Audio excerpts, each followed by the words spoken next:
Good afternoon. Welcome to the afternoon experiment. My name is Emanuel Livingston.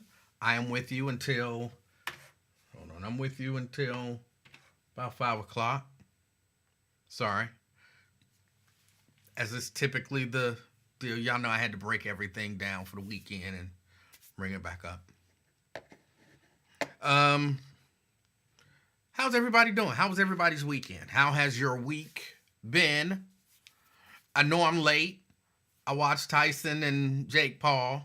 I have thoughts on that. But just quickly, briefly.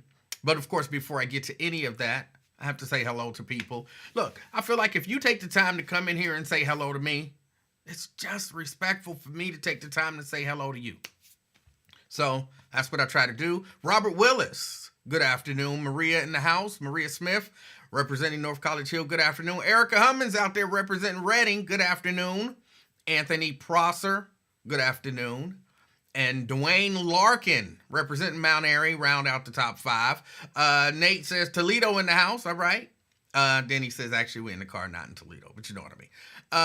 Seabreeze, representing Boston. Seabreeze, did you get your shirt yet? Good afternoon. Pamela Kinney, representing North Avondale, good afternoon. Terry, representing Downtown, good afternoon. Tanika, did you get your shirt yet? Good afternoon. Let me see. We need a Thanksgiving clock for next week. I might not be here next week.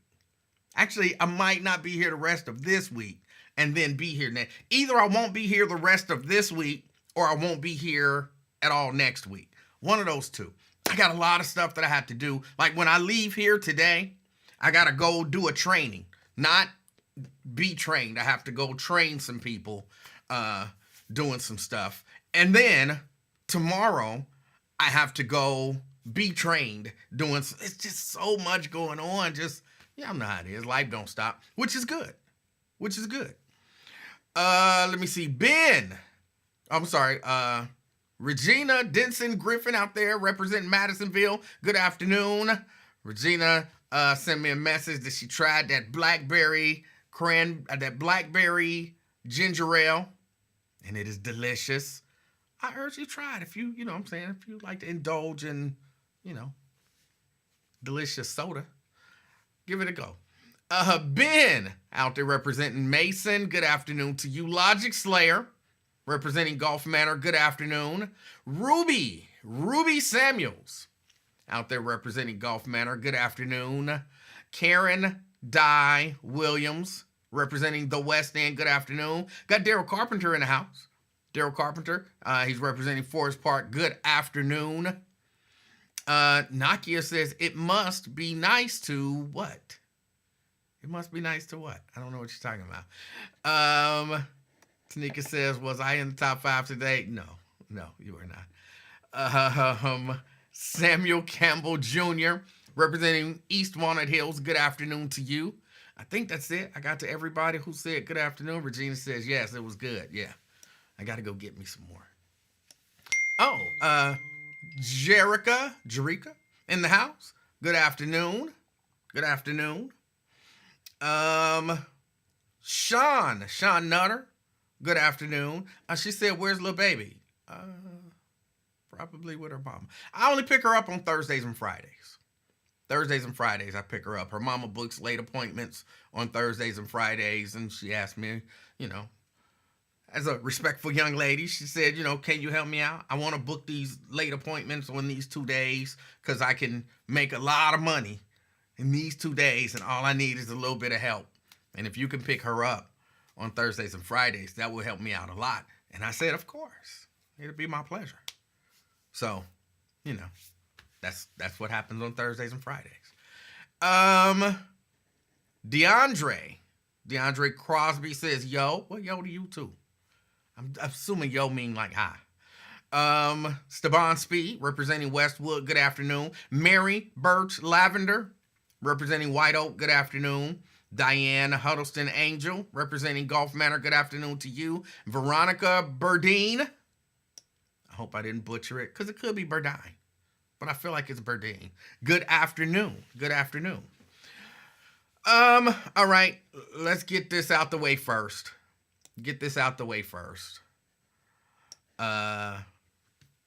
Mike Tyson, Jake Paul, that wasn't a fight.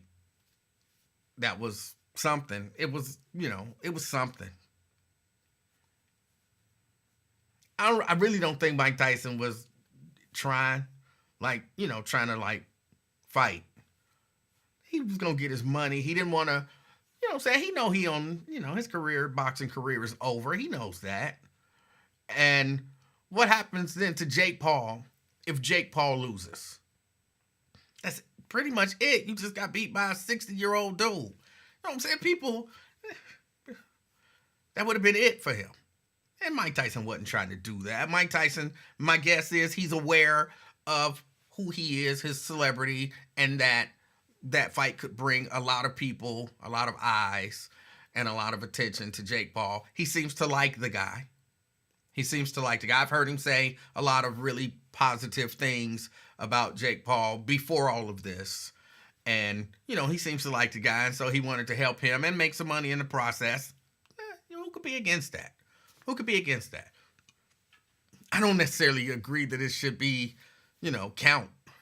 It should count. But, it does. And it is what it is. So, yeah, it was interesting. Well, the fight itself was not interesting to watch at all. But the whole, everything surrounding it was interesting. I'm not against it. People get out there. People do what they do. They make money and, help people out. And that was a good thing. That's pretty much it. That's pretty much all I got for that. I'm not against Mike Tyson. He's a Trump guy. So, that is what it is. But, hey, he made that money. He made Jake Paul some money, gave him something else to add to, if you want to say his resume, something else to add to his resume, increased his visibility. Yeah, you can't beat that. Hold on. Some more people have chimed in to say hello. Scott, out there in Cumming, Georgia. Good afternoon. Tria. Classy Tria back. Good afternoon. She's representing Columbia Township. Mary says it was a payoff. Yeah. Nat Turner out there in Madville. Good afternoon. Sammy says his training was more entertaining. Yes. I did. There were a few things. I'm watching the fight. Why is Cedric the Entertainer? He wasn't commentating, but I guess he was. Why was he there? Not enjoying the fight, but why was he there with a mic talking? He's Cedric the Entertainer. And I was like, what is he doing here? Even if he knows boxing, you still just Cedric the Entertainer. Cat Williams said if he see you, he gonna bust you right in your stomach. You know what I'm saying? What are you there for? You won't even fight Cat Williams. Why are you there? And for real, it would have been, why would I be there as a fight commentator? You know what I'm saying? I don't know. It just didn't make a lot of sense to me. I want to see Cat Williams versus Cedric the Entertainer in a boxing match. That should have been the prelim. Cat Williams versus Cedric. But I'm like, what is happening? They just got people there just because they got a name. I guess that's what it, I guess that's the thing. You got a name. But people were already there. You didn't need the name to bring people to the table. They were already to the table. It's not like that was, or at least to my knowledge, that wasn't a part of the promotion. Hey, Cat Williams, because I'm still thinking about Cat Williams versus Cedric the Entertainer. Hey, Mike Tyson versus Jake Paul. Special guest commentator Cedric the Entertainer. If that would have been a part of the promotion, but it wasn't. Just put regular boxing people in there. Let them talk about boxing stuff. It's just, I didn't get it. It was a lot of stuff I just didn't get. But Jerica says I couldn't figure out why they kept showing Charisse Theron. Is that how you pronounce her name? I don't know. It was just I didn't get it. Ron says stop hating. It's not hate. It's confusion. It's confusion. I don't understand what they thought he brought to the table. But it happened. People made money, and who could be against that? Who could be against that? LaDonna in the house. LaDonna, good afternoon. She says, I don't know why in the world I'm not getting the notifications. I don't either, LaDonna. We need to write a letter or something. Start a letter writing campaign. Get you these daggone notifications. David in the house, representing Westchester. Good afternoon, David. And Crystal Hoskins from representing the Christ Hospital. Andrea Bustle, representing Gulf Manor. Nate says, still no blacks in the cabinet. They coming. He ain't the HUD yet, have he? He haven't had opportunity to, suggest an appointment. Because that's the I know these are the people who but I'm saying these are suggested appointees so far. He's not in the office, and I don't know the appropriate terminology that they use, but he hasn't had the opportunity to suggest. Maybe he'll do a co-HUD secretary. It'll be Byron Donaldson and Tim Scott and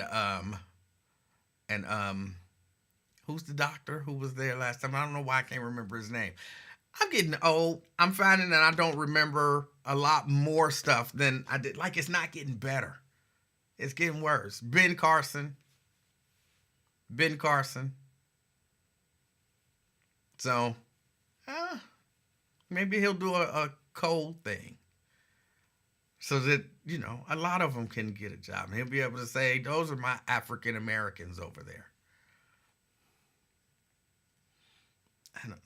Dude, in all honesty, does anyone expect any high-ranking cabinet officials in the Trump administration to be black? Did anybody really expect that? This is where I want to hear from all of the people who, wanted Trump in. And, they told us the Democrats ain't did nothing for y'all in years and all of that kind of stuff. Put Trump in. What demands are y'all making of Donald Trump? He's in there now. Y'all voted for him. What demands are y'all making? Like, can y'all even say, hey, Trump, man, we voted for you, bro. Give us put in somebody in your cabinet, high ranking, who's black.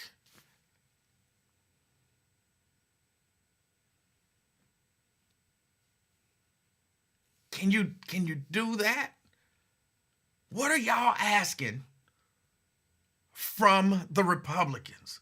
What demands or expectations do you, if you voted for Trump and you're black or Latino, Hispanic, whatever the appropriate terminology is nowadays, I don't know, I'm not 100% sure. What exactly are your expectations?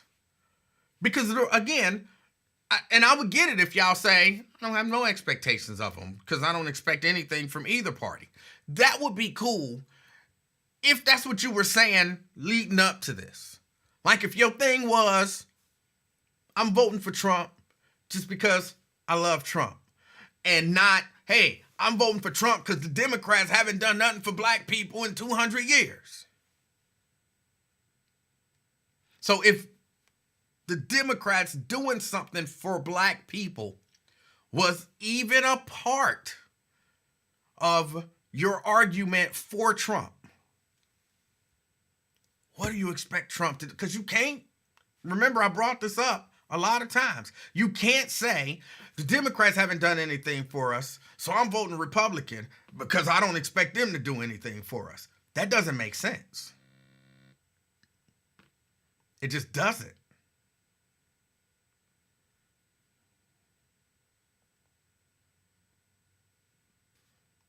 Now, if you want to say, look, I have no expectation of him. I wanted to give my vote to him because, I don't know, he's my Messiah or whatever. Then, okay, cool. Cool. But if your argument, if any of the arguments you made leading up to the election was about, hey, the Democrats haven't done anything for black people, so we have to vote Republican, it's foolish, silly, stupid even to say, well, I don't expect him to do anything for black people. Ron says the election is over with. Let's just see what he does when he gets in the chair.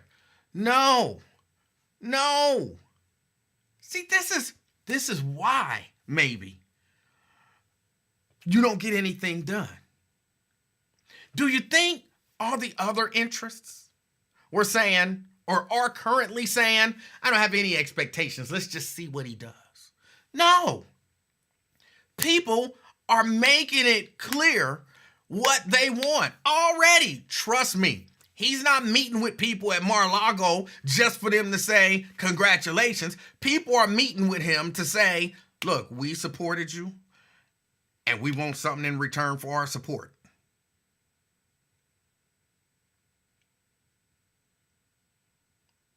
No other interest is saying, well, why even have expectations? Let's just see what he do.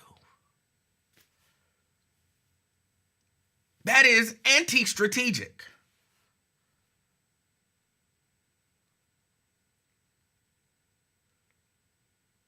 If I come to you, like, look, I want you to support me. I'm running for mayor. I want you to support me.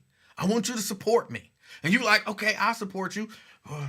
Usually it's, what am I going to get out the deal? The business community, we're going to support you, but what are we going to get? How are you going to vote on these issues? And what are you going to do for us?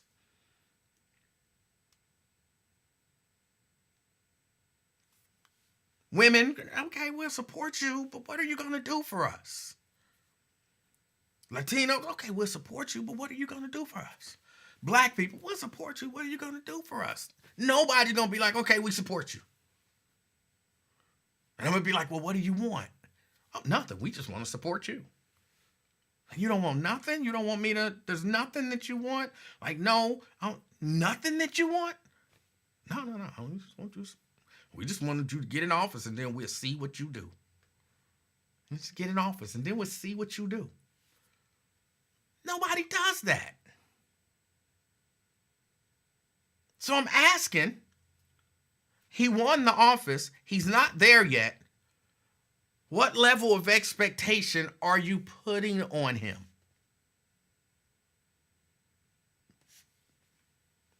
Because if you put none, then you're going to be, well, y'all going to be saying he did a great job no matter what he does. No matter what he does. But reasonable people are going to be able to look at it and say, oh no, he didn't do anything to support us or our interests. As a matter of fact, everything he did was against our best interests.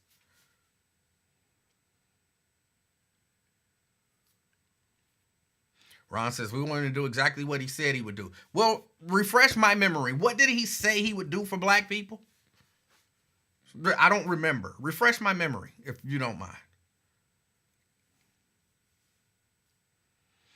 Twin wants to know, did you ask that question when Bush was in office? I asked that question no matter who's in office. Yes. I don't understand. Somebody help me. I really don't understand. What is difficult about saying, this is what I would like to see the president do for the guy that I supported? These are my expectations of him.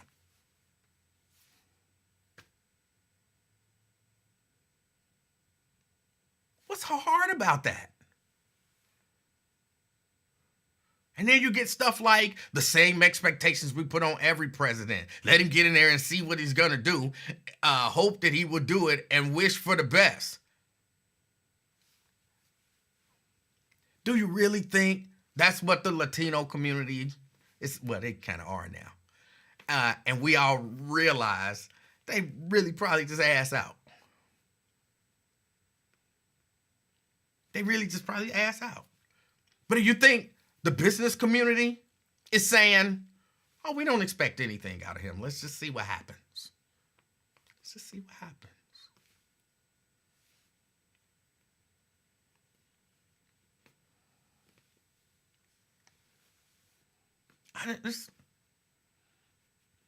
David says that's not hard at all. Asking for expectations is not wrong. Right. How did y'all turn? Because you... in the chat anyway, you've got Twin and Ron. They're really the Trump supporters. And basically neither of them even have an expectation. So how do you say, well, you got to hold his feet to the fire? You got to hold him accountable. Accountable to what? If you have no expectations, I mean, you apply that to anything. I take my car to the shop and I give it to the mechanic and he say, what you want me to do? And I say, I'm just giving it to you. You know, whatever happens, happens. Don't you got something that you want to see happen? Like the engine light is on. You want to know what's wrong with your engine? No, man, whatever happens, happens. I'm just giving it to you and I'm going to see what happens when you give it back. What? Where is the level of expectation? So that he could just give it back to you, charge you, $900. What did you do? I did what you asked. I didn't ask you for nothing. I didn't do nothing. What's it going to cost you $900? Like, I mean, I know that's not, but it makes no sense to say to somebody, I have zero expectation of you. I don't even do that with little baby. When we sit down and start going over math, because that's, she having her little struggle with math. When we sit down and start going over math, I'm like, I really do. I set expectations. Like, I expect you to get at least, because the way I do math with her is, crazy. Nobody likes it, but it's exceptionally effective. It's the same way I did reading. It's exceptionally effective because, we got this little thing going on. And I set expectations for her. I set expectations for her. When we're working on something new, you need to get at least half of these right, or we're going to have a problem. She always laughs at me. But she wants to get half of them right at least because it's the expectation that was set. And so we go through. Man. She actually asked me now when we start something, so how many of these I got to get right? Let me see. We got 50, so you got to get 70 of them. I mean, we got 50, so you got to get 30 of them right. Okay, and now she know what she's shooting for. Now just imagine she say, grandfather, how many of these I got to get right? I have no expectation. I don't expect you to get any of them right, little baby. Let's go. She gonna look at me like, what? What in the world is going on, grandfather? When you don't expect me? What? You have no expectation of me? She thrives off of that. It would totally throw her for a loop if I said I have no expectation. She wouldn't know what to do. It wouldn't make sense.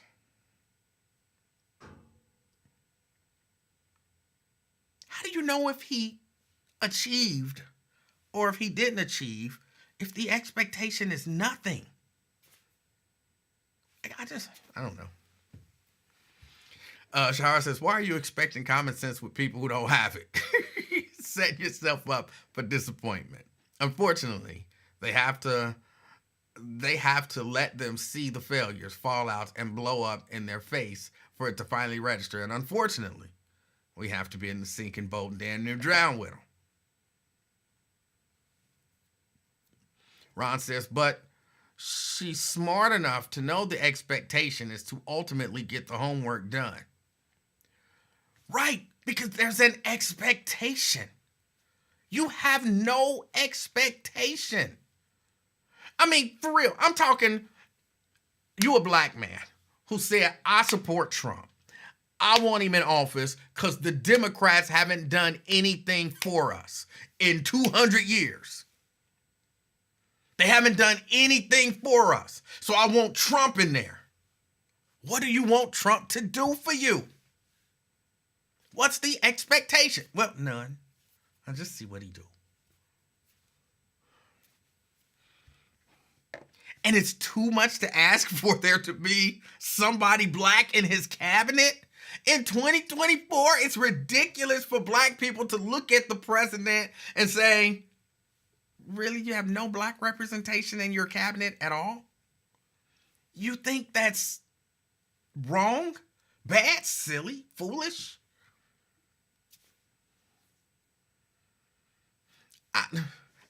I'm trying to help them understand.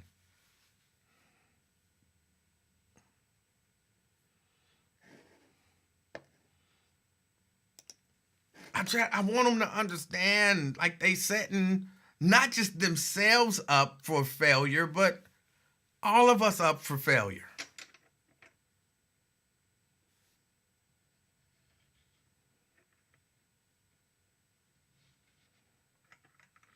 But okay, so that's that. He hasn't put any black people, appointed any black people to his cabinet. Again, he hasn't done HUD yet. You know, HUD is the black people spot in their minds. I don't want to say that because I don't want people thinking I really believe that. I think there should be representation, which I guess would lead to y'all being against diversity, equity, and inclusion.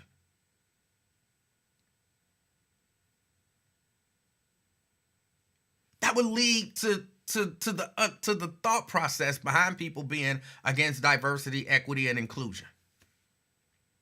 Let me ask you this. This is an honest question. Honest question. Really, I think most people already know this would never happen and it would be crazy. But if when Barack Obama was in office, every member of his cabinet was black, you think people would have said something about it? Did you think people would have said something about it? Like, wait a minute. Every member of your cabinet is black, Mr. President. Think people would have, my Caucasian friends, do you think they would have been like, hold on, wait a minute, something ain't right here. Something ain't right here. Mr. President, you can't find a single white person to put in your cabinet? That's reverse racism, sir.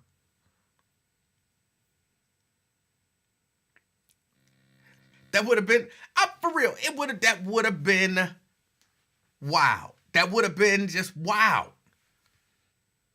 You think they talking about we want our country back now? If he would have done that, and he'd have said, hey, look, I'm just getting the best available. You know, I'm not trying to worry about diversity or inclusion or equity. I'm just trying to get the best cabinet possible. And the best people that I see are all black people.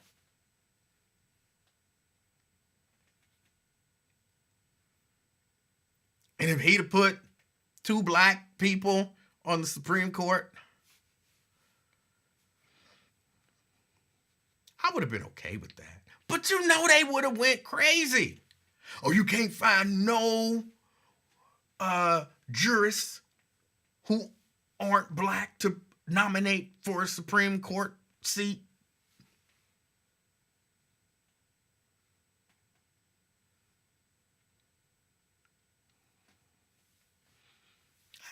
it would have been wild. The country would have gone crazy. It would have gone crazy.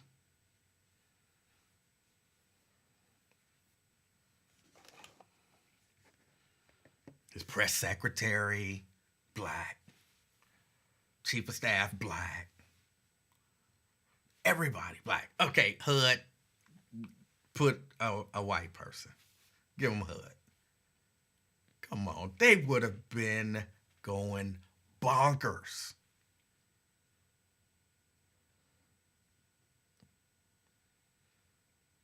And I'm going to say for real, I think maybe rightfully so. Maybe rightfully so. Because, the truth of the matter is I think you want to have all voices at the table. You want to have a variety of voices at the table. You don't just want to listen to your people. I don't know. Maybe I'm off base.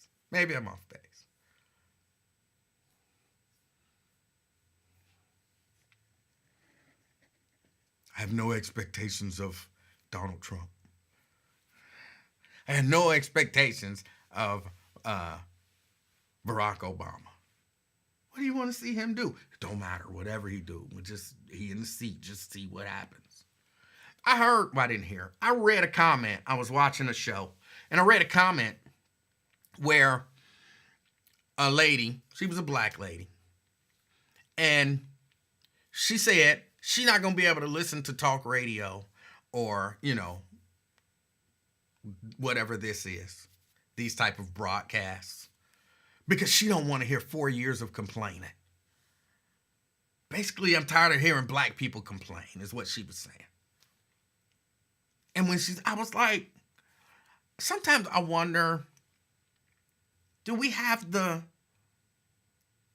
don't give each other a fair shot sometimes. Because Joe Biden's been the president for 4 years.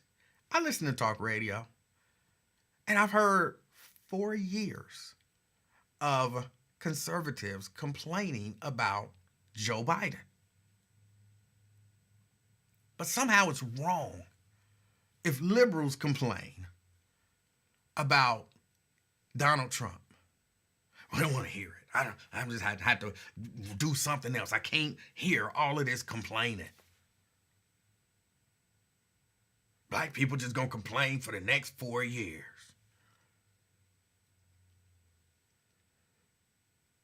They ran around for almost 4 years talking about let's go Brandon.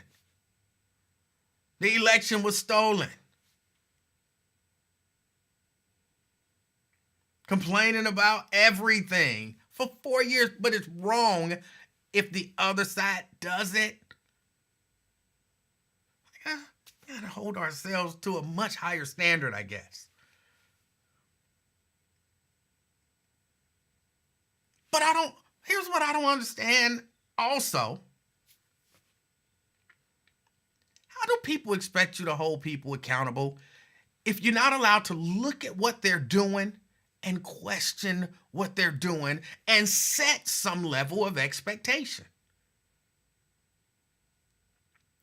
Right now, look, my man Twin, he always talking about they come every 4 years. Every 4 years they come. Every 4 years they come. We need to hold them accountable. So then you try to hold them accountable, and it's, what you complaining about? What do y'all think holding them accountable looks like? What does that look like to you? Here's what it looks like to most people. And I don't mean black people. I mean most people. The president does something that they don't like or they don't agree with. They say, hey, I don't like that. I don't agree with that. And you need to do something different. Fix it. Either undo it or do something to make it better. Well, I see what you're doing. I don't like it. I'm watching you. I'm not going to vote for you next time. I'm going to protest. I'm going to say it's wrong. I'm going to tell people it's wrong. That's holding people accountable. It's just complaining. It's holding people accountable. That's how you hold politicians accountable. They do stuff you don't like, you don't agree with, you think is harmful to whatever your interests are. You call them on it. You complain about it. You ask for them to fix it. You withhold your money. You withhold your vote. You protest about it. You make noise. You get other people to come together so that you have a big enough voice that they look at it and say, ooh, a whole lot of people didn't like this. It's gonna threaten my political future. Let me do something different. Let's compromise. That's what accountability looks like to a politician. So then you say, well, Donald Trump hasn't appointed any black people to his cabinet. There y'all go complaining. There y'all go complaining. He ain't even in office yet. There y'all go complaining. It's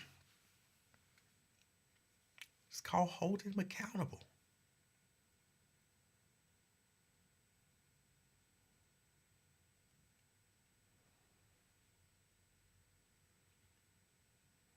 Brian says, you hold them accountable by voting them out when they run again. Partly.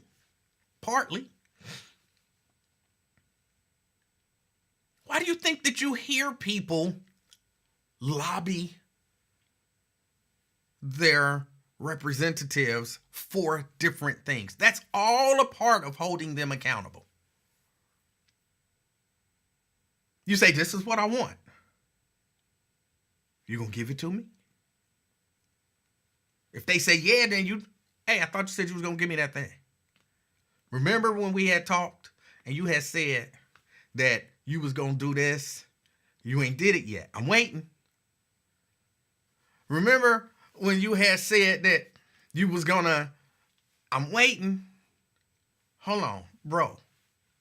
I'm tired of waiting. You need to do this thing. Hold on, let me bring some friends with me. Now we going to all go to, city council. And we gonna pack city council, and we all gonna speak about this thing that you said you was gonna do that you didn't do, or this thing that you doing that you know we don't want you to do. And to some degree, we threaten you politically. We're not gonna vote for you next time. We're not gonna support the thing that you want us to support. All of that is part of holding them accountable. All of it. People don't be just marching and picketing with signs and stuff for fun. That's their way of saying, you doing some stuff that I don't like or that I don't agree with, or you need to do some stuff that you're not doing yet. That's what holding them accountable looks like. Now, ultimately, a part of the threat is we won't vote for you next time. We won't support you next time. If you get in trouble, we don't have your back.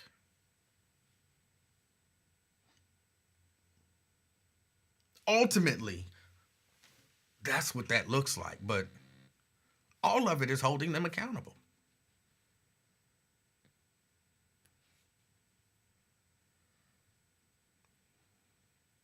So it's fair to point out that the cabinet doesn't look like we might want it to look right now.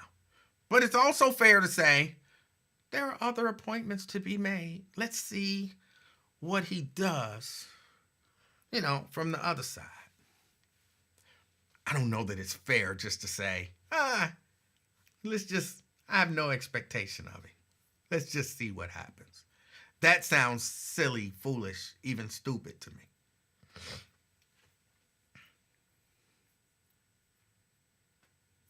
But that's that. We'll see what happens. We'll see what happens.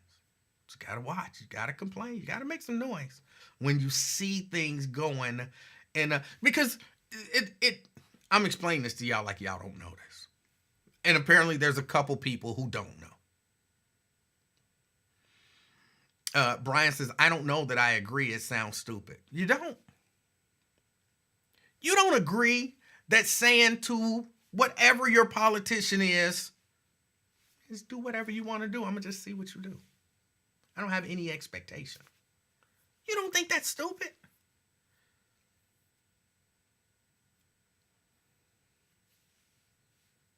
I mean, honestly, I'm asking Brian. Brian, I'm asking you, honestly, you don't think that's stupid? How would you classify it? Saying to any politician, say, to AFTAB. AFTAB, I have no expectation of you.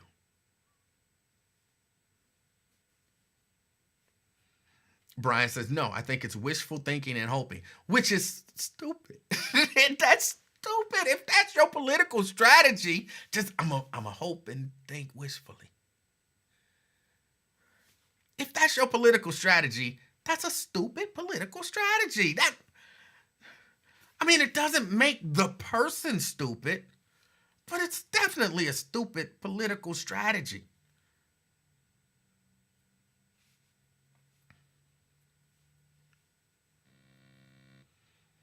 Brian said he put it in God's hands. God put it in your hands. That's why we had an election. You know what I'm saying? God said, hey, don't put this on me. Look, you got an opportunity. Because, of course, we all know, if you believe in God, like most people believe in God, the people who believe in God, the way that they believe in him, most people who believe in God believe God is all powerful. So if you really just put it in God's hands, you wouldn't have voted. You'd have said, God, whoever you choose, we don't need a vote. You just anoint a leader and make him the leader. Thank you, God. Amen. You didn't put it in God's hands. You went out and voted. You pay attention. And then you'll decide whether or not you support a candidate based on whatever it is that makes you have that decision. You don't put it in God's hands.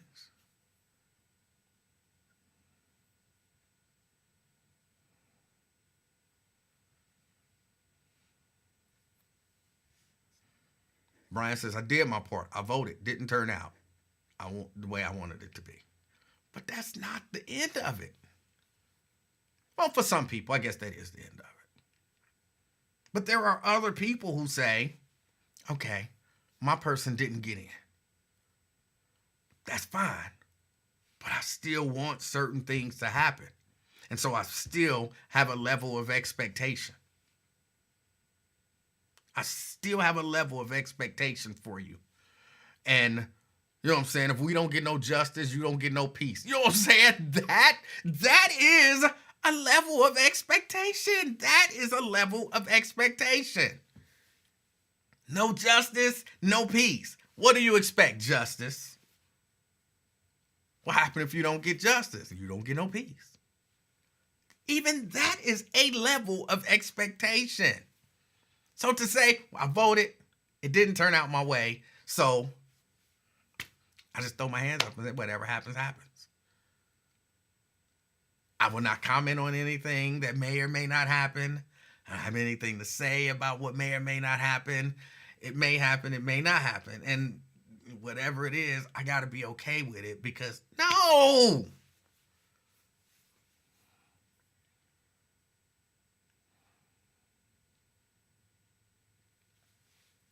Do you know that there are things that happen politically that only happen because people push for it to happen? Do you know that there are things that people plan that the only reason that they don't happen is because people stand up and say, oh, hell no, we're not going to stand for that.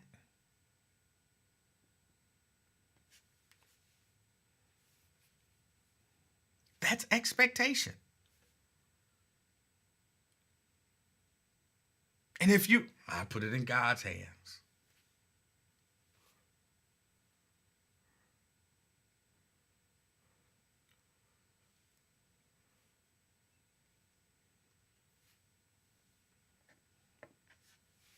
That sounds wild to me. That sounds wild to me.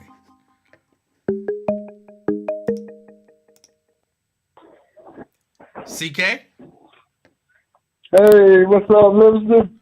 how you doing? I'm doing good, brother, man. I missed you yesterday. I thought you was gonna be on the air, man. Yeah, no, Mondays. Oh, I didn't announce this. Mondays, I will not be on the air. Oh, you say, yeah, I understand. I understand. I mean, your fans respect your wishes. You do know that, right? No. No, but to some degree, it doesn't matter because I have to do what I have to do. So, yeah, the project that was Tuesdays is now Mondays, but Tuesdays are free. So I'll be here on Tuesdays, but I won't be here most Mondays.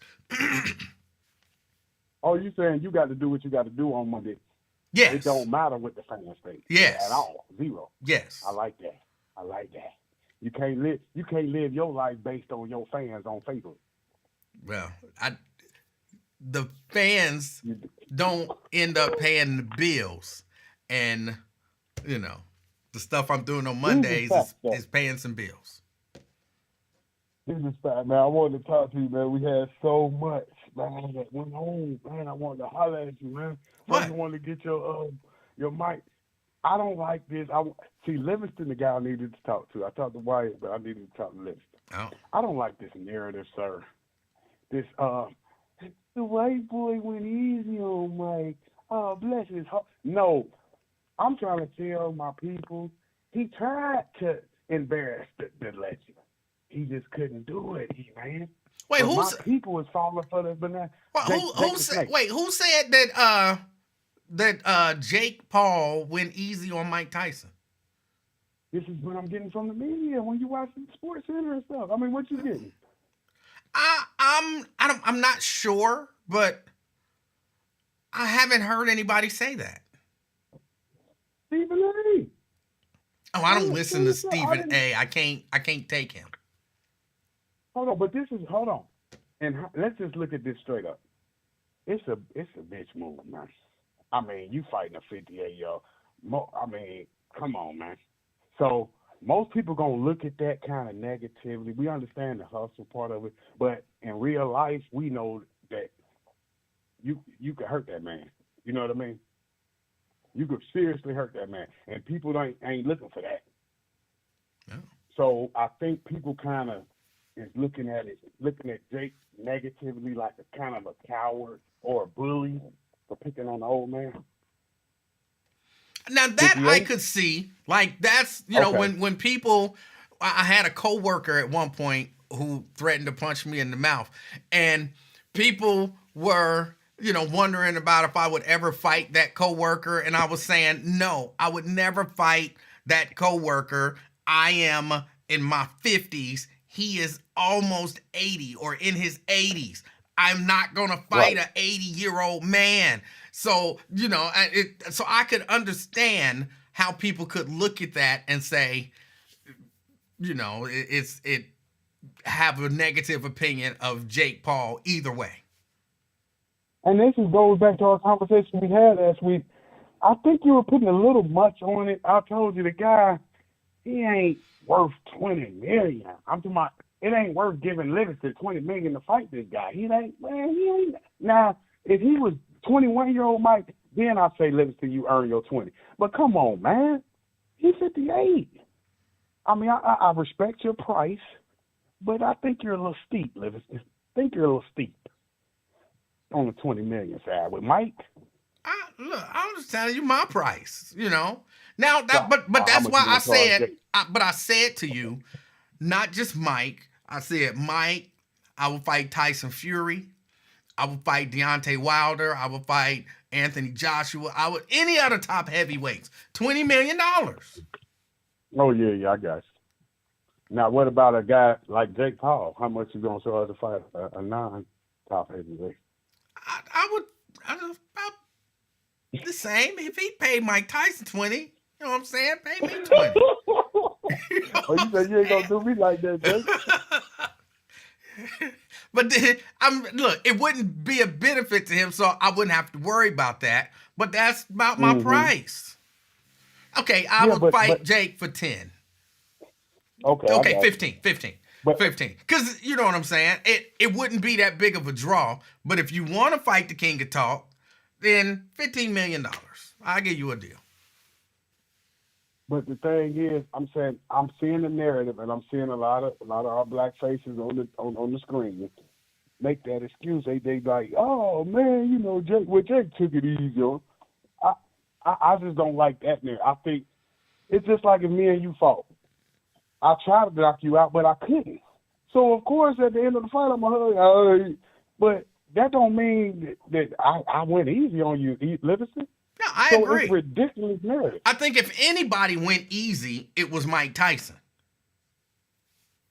Excellent point. To a Excellent large point. You degree, believe it that in your looked heart? like he wasn't even trying. I don't think that he wanted to because it would have just been if Mike Tyson got knocked out, it wouldn't necessarily be an embarrassment because he's almost 60. If Mike Tyson knocked out Jake Paul, that would be it. It would be over. You got knocked out Mm-hmm. by a 60-year-old former champion. That would be it. Like, but you know what I'm saying? What Canelo would be like, why would I fight you when you got knocked out by Mike Tyson? Like, don't even talk about me no more. So, yeah, no. I think Mike But Tyson took it easy on Jake Paul because I think he likes the guy. okay, yeah, I like that. We can go with that narrative. But don't tell me Jake went nice on Mike because he liked the guy. That sounds ridiculous. I do go with what you say. That I think that's more plausible. Yeah. It's more plausible. Mike likes the guy, all right. But okay, from what you've seen, was Jake trying to hurt the man? I think he was trying to knock him out, yeah. He was trying. Thank you. Okay, I can trust you. I'm just saying, man, you giving it 100. And so that's the narrative I'm saying. But if you watch the media, they are spinning the exact opposite narrative of what you're saying. Again, You I know what I haven't mean? seen that, but I don't agree with it if that's Shannon what they're Sharp, saying. Ocho, you don't watch their show? No. Oh. Which sports shows are you invested in, sir? Very few of them. They do too much NFL talk to me, so I don't really watch a lot of the Oh, yeah, sports yeah. shows. Oh, man. So, okay, and another thing I wanted to holler at you about was it was a guy in upstate, and he was playing his video game, 20 years old. Oh, he was playing 2K, and there was 2 seconds left, and he got mad and slammed his 8-month-old baby boy up against the wall because he was losing the game on 2K, right? Okay. This baby is in intensive care fighting for his life. I hope he make it. They're saying it's looking dire. But I don't understand, why do these prosecutors and investigators, when something tragic like that, why do you say, well, this is not the first time he was abused? The baby is 8 months old. He threw the baby against the wall. What difference do it make if it was the first or the last? What?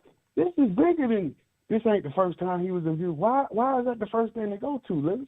Well, I think it's possible that the reason that they're saying that is to let you know that this isn't especially if you're talking about prosecutors, they want to let you know this is not some isolated incident that you could say, oh, he just snapped for a second because of this video game. They want to make the point that, no, he's a violent person and this is what he did previously. So it shows prior acts. So you can't excuse the one. You have to take them all into consideration, which then hopefully makes it worse for the person who harmed the child.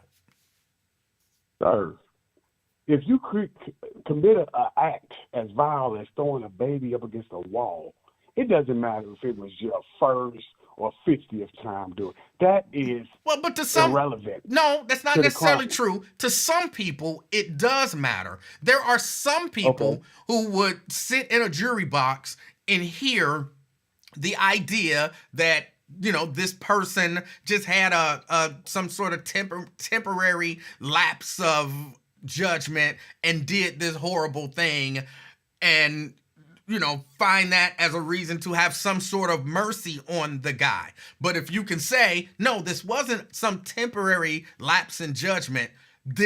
He has a history of doing things to this child. So this was just one of many. Don't try to, look at it, as a, some separate thing. It's a part of this whole group of bad behavior. So we want you to be harsh with this guy and not cut him any slack. Sir, the act, the crime itself speaks everything you need to know. You don't need to know the future. You don't need to know the past. This man threw the baby up against. I know he'd been abusing the baby if he did that. But that's you. My whole point. That's common sense. Right? No, that's you. You know that. So you don't think that's common sense? I think there are people. If a person can get mad enough to throw their baby up against the wall and kill it, he already been abusing that baby. I think there are people who would make that excuse. And so you want to take that excuse away and say, no, it wasn't just this. Like you said, common sense would tell you that this has happened previously. Well, we don't have to rely on your common sense to tell you that. Here is the history of these things happening. Okay. So you're saying it's put out there early like this because it just happened last night.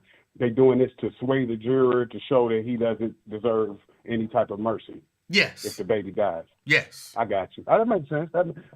Hey, I appreciate you explaining it, man. But, I hit you with them quirky king of talk things that be in my head. Like, why would they say that? And then you break it all the way down like a Cincinnati cat, and I got it. You feel me? All right. I got it. Yep. Much love to the family, man. Keep on teaching these people everything. I'm going to listen to your show. Yes, sir. CK, thank you for your support, sir, bro. Thank you. All right. That was CK. I appreciate CK. Hold on, you gotta go off too, CK. Okay. Hold on. Somebody put something up here that I think I wanted to respond to. I don't. Okay. I don't know that I want to respond to it. Fame says Lincoln is a Marine. He will split your wig. Look, I don't know what y'all think they do in the armed forces, but it's not like the movies. They don't give them no super serum. You know what I'm saying? And then they become this almighty force. You go through basic, and then you go DJ on a boat. That don't make you Superman. It don't. Stop it, y'all. The DJ on the boat, I'm not scared of the boat DJ. I'm just not. I'm not scared of the boat DJ. I wouldn't fight the boat DJ. But I'm not scared of the boat DJ. That's all I'm saying. Nate. He was not a boat DJ. Yes, he was. Yes, he was. That was his job. He was the DJ on the boat. Ask him. Anyway. Ask him. E-Man. Yes. I have 4 things I wanted to run by you. All right. Number 1, you talked about already. No blacks in the cabinet, huh? Couldn't find none. You know how many? I wonder where's the pictures of Whoopi Goldberg and Seeley. Am I anything in that for me? You know, like they like to throw out on us. Now, we know Biden had a black vice president, put a black woman on the Supreme Court, put, I believe, a record number of blacks in federal judgeships. In fact, they just, I got a message, I think an email yesterday saying they had done another one down on the 11th Circuit Court of Appeals. So we know Biden and Kamala Harris, they got a good record of blacks. And here we go with Trump, no blacks. Something need to be said about that. I think you did a good job of that. Number 2 was, I think I'm going to come to superintendent, going to be number 3.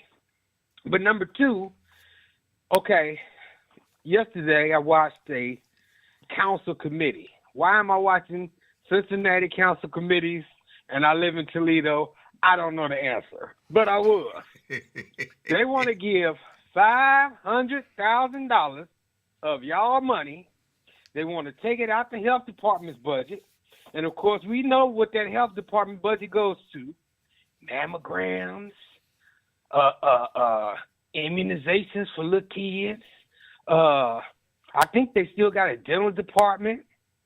They're claiming they don't have money. They want to close the health clinic down on Elm Street. These not old people, older people don't pronounce that word Elm. They call it Elm. Elm Street. Anyway, yes, they do. They want to close the clinic because they ain't got no money.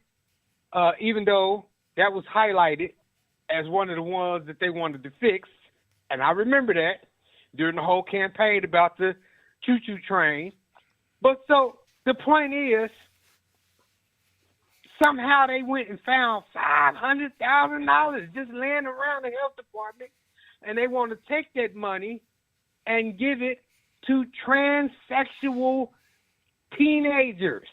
Now, the white people came down and testified, and it's the only black person who went to speak was a guy who ain't no friend of mine, was LG.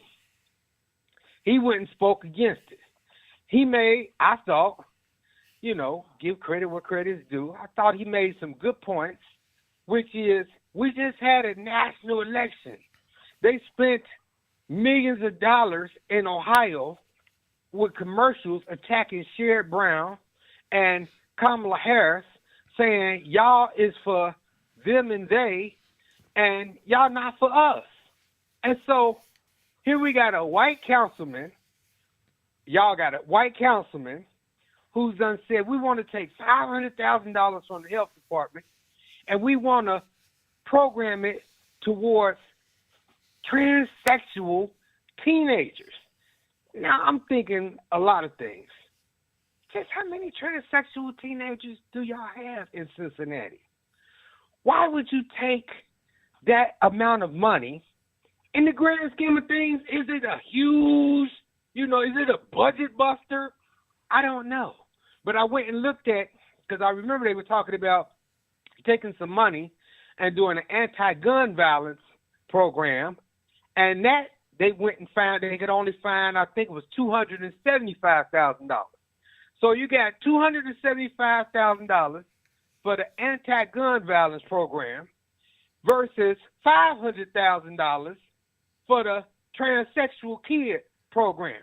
I'm thinking the anti-gun violence program, in the grand scheme of things, is a much more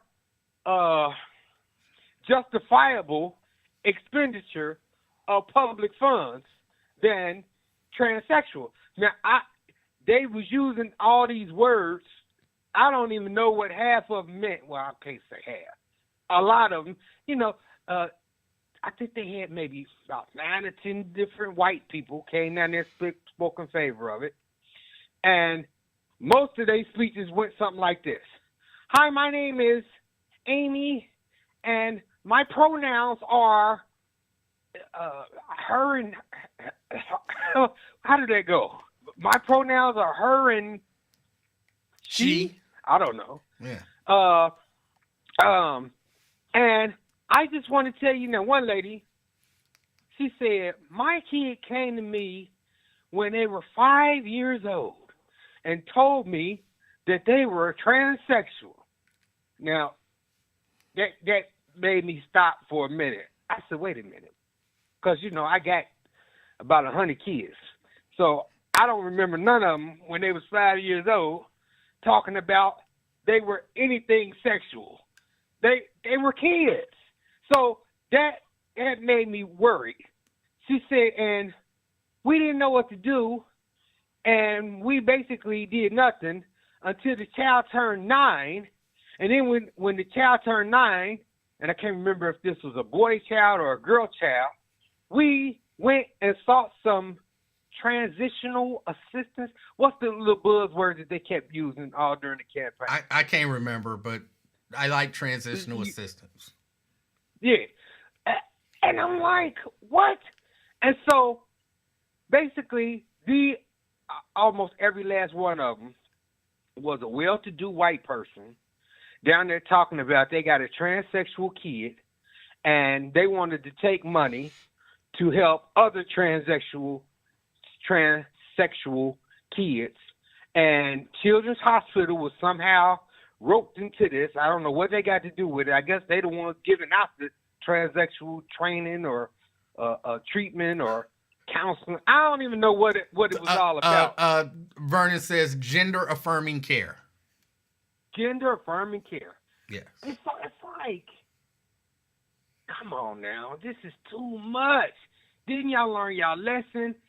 Council is up for re-election next year. AvTab, the mayor, y'all mayor is up for. Now, they just had the committee yesterday. Now, I'm guessing them same white folks gonna go and probably have even more. They're gonna come down and Seelbach, who ain't on council, seemed like he was partly organizing this with the white council member. Okay. The point is, I know me and you talked, man, might have been a week ago, 2 weeks ago, and you were saying, and I was asking you, or we might not even talk, I might have just been in the chat, saying, why y'all keep putting this on Democrats? Y'all want to keep lumping, every time y'all talk about transsexuals, y'all want to keep saying, the Democrats is for this. And I'm arguing, we not for that. Show me one Democrat who's running around here pushing for transsexual anything. And then I turn on my city cable, and there was the Democrats on Cincinnati City Council basically putting a thumb in my eye. And I'm like, oh, my God. So I don't know if you got thoughts on that, but it just seems like, and in committee, nobody voted against it. It's like, what in the world? Maybe they figure, this is a safe democratic city. All I need is the endorsement. I'll win re-election. It's almost guaranteed. In fact, probably won't nobody run against me. I think, 10 people ran last time? I think so, yeah. So, they probably figure, what do I have to lose? And they might be sincere. They might know something that I don't know, and maybe somebody listening, they can help me in the chat, or maybe they'll call in after I hang up. I don't get it. Why would you take any taxpayer money and put toward this? Why do teenagers need any kind of gender-affirming care? And again, maybe I'm naive. Why can't they wait till they're 18? Well, and why is them rich people? It seemed like we tired of spending our co-pays. We want to use y'all money, and it reeked of white privilege and out of touch and a whole bunch of other things. Well, let me say, this is what I'm talking about when I talk about having some level of expectation. These people didn't just think about it and wish and put it in God's hands. No, they went down there and said, this is what we want you to do. They set a level of expectation. And if I go down there and say, this is what I want you to do, either you're going to do it or you're not. And then I'm going to hold you, I'm going to remember that when it comes time to either donate to your campaign or vote for you or, whatever, support something that you want to support. So that's number one. Everybody set some level of expectation for their representatives. That's only smart. Right. Number two, I can't be mad if I had a transgender daughter or son or whatever. I would want them to get some care and stuff too. I would want, you spending taxpayer money on, what's the opposite of transgender? Regular gender people. They get money, so give transgender people some money too. I don't. Well, wait a minute. Let me challenge you on that. Okay. Because I was about to share something personal. I ain't gonna even go there. Let me just put it like this: it's a whole bunch of kids who need counseling, who need help. Whether it's mental help or or physical help who can't get it through the city's clinic system. And so I don't think every non-trans. But why can't they get it? Probably because they ain't got no insurance. They can't afford it. Then that'll be those transgenders who whatever can't afford it, ain't got no. Those will be the same people who can't get it. The transgender training or whatever it is, I don't know what it's called. I'm sure it's not a training. The transgender care, those will be the same people who won't be able to get it. No. What I'm saying is not sexual care. I'm saying, like, if you got a troubled teenager, I know of some folks right now in Cincinnati who got some troubled kids. Okay. Maybe they acting out, maybe they violent, maybe they runaways, maybe they got mental problems, maybe they got a drug problem. The system is telling the parents, we ain't got no help for you. You better go get a job and get some insurance. They can't pay for it, and these systems seem to be overwhelmed. It just don't seem right that you would give set aside money specifically for transgender kids when you got all the non-transgender kids who have problems. Not saying again that cause somebody might twist it. Well, you saying all kids got problems? No, I'm not saying that. But I'm saying those who do, and it ain't related to no transgenderism, it's not help for them.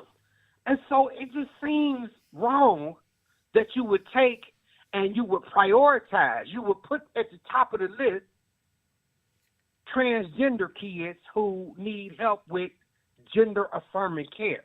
Well, let me ask you this. All right. Say I have a transgender kid who need help with gender-affirming care, right? And my transgender kid goes to the city health clinic and asks. Wait. Look, I'm sorry. What is gender-affirming care? I don't know. I've never. See, I've been in that deep dark space on Twitter/X, and basically they saying that some of this got to do with giving the kids hormones, puberty blockers, other stuff, and their big thing is no parent should be doing this to their kids. They say it has long-term implications. This is one time I wish Radicalized Ron would call and not be cussing, but explain this, because I believe he knows. I believe he's tried to go into it a couple of times, but he gets so far out there into conspiracy land that he can't give us the facts. I'm just saying, apparently you or I, neither one of us know exactly what gender-affirming care is, but I cut you off. You were trying to make a point. I'm saying if I have a child that needs some gender-affirming care, my child can't just go to the clinic and get some gender-affirming care. They're probably going to look at them and say, we don't do that here. So I guess the other option, as opposed to setting aside, $500,000, would be to say, among the services that we offer also is gender-affirming care, or, whatever it is. And I'm asking now, this is a question. Is that specifically what they're saying that they want to use this $500,000 for, is gender-affirming care? Or is it just, something to help young people who identify as transgender? I'll be honest, I don't know. Like I say, I just happened to be doing something. It popped up on Facebook, the city's Facebook page. It said city cable's the committee's about to come on. I happened to click on it, and I saw this big discussion about them taking $500,000 for transsexual kids and teenagers. And so I don't know the answers. And I will say, let me research it and call you tomorrow, but I think you said you're not coming on tomorrow. and maybe not the rest of the week, right? Maybe. So it'll probably be a dead issue by then. All I know is it's supposed to be up for a vote tomorrow, and I thought I would call and bring it up. Maybe somebody else will pick up on it after I hang up. The last thing was Ironetta Wright. You know, they fired Ironetta Wright. They put in an interim superintendent. I think they call them co-superintendents. Whatever they did, they made those positions permanent yesterday. Mm-hmm. So those two sisters is in the top 2 paid administrative jobs in Cincinnati Public Schools. And when I heard that news, I was thinking, okay, great. Everybody ought to be happy. But apparently I listened to the lady you mentored and trained up as a great show producer. She was hosting for Lincoln Ware, and they called in and said they wasn't happy with the process. Have you heard any of that? Did you hear the show today? And what are your thoughts about the process that was used to get permanent superintendent and deputy superintendent, I guess is the title? What do you think about that? I did hear, not the show, but I've seen and heard some comments where people were expressing their displeasure because I think what people wanted to see was a national search for the best superintendent, which makes sense. I get why, you say, hey, let's expand it, let all of these people apply, or, whatever, and you get the best of the best. But I don't know that. I think that's a good. Is it the case of black people being grouchy? Crabs in the barrel. I don't know. Can't be happy with the sisters getting the appointment and got to just throw some salt on them. I don't know if that's the case. I think it's. I'm trying to not say certain stuff. I think it's more just a matter of people not liking the process. People wanting to. The feeling was you brought somebody from out of town who seemingly was doing a good job, but then that all went to hell. So why do that again to somebody else and throw everything in turmoil? Why not just do what the people want, which is give it to somebody here locally and just have that be that. And then that way, either everybody will be happy or nobody will be happy, but you won't be able to blame it on outside people coming in and messing up. These is inside people. They know what's up. So if it go wrong, it's on them. I don't like it. You said give it to somebody local, but that's exactly what they did. Gave it to 2 locals, right, who done worked their way up. Right. But you also said, and everybody will be happy, but everybody ain't happy. Well, everybody ain't happy. They wanted to see that process. But I'm saying if I'm CPS, I look at that process and say, that process hasn't worked out well for us. And the argument could be made that what CPS is doing, and I'm just saying that this argument could be made, that what CPS is doing is CPS is saying, look, bringing somebody from the outside don't work here in Cincinnati. It might work elsewhere and it might get good results elsewhere, but we learn from our mistake and our people are not going to accept outside. And it's going to mess up our district and the whole community going to be mad eventually. And then any gains that we get from that, we're going to end up having to give them back in terms of, oh, that was good, that worked. Well, we didn't like that outsider who did it, so now kick them out, undo that process, and put somebody else. It's just, I think CPS is saying, it don't matter what we do. We're probably not going to be very successful. So why go through the headache of a national search and even picking somebody nationally when in 2 years all hell gonna break loose because I was about to call them PTA. The union ain't gonna like them because they from the outside and they trying to make change, and Cincinnati don't want to see change. Why go through all of that? Fuck it. You got the job. You here, you got the job, and you can't do no worse than nobody else. See, one of the people who I heard on the radio saying that the process was broke and it didn't involve community involvement, it didn't have an adequate amount of community involvement, was Iris Rowley.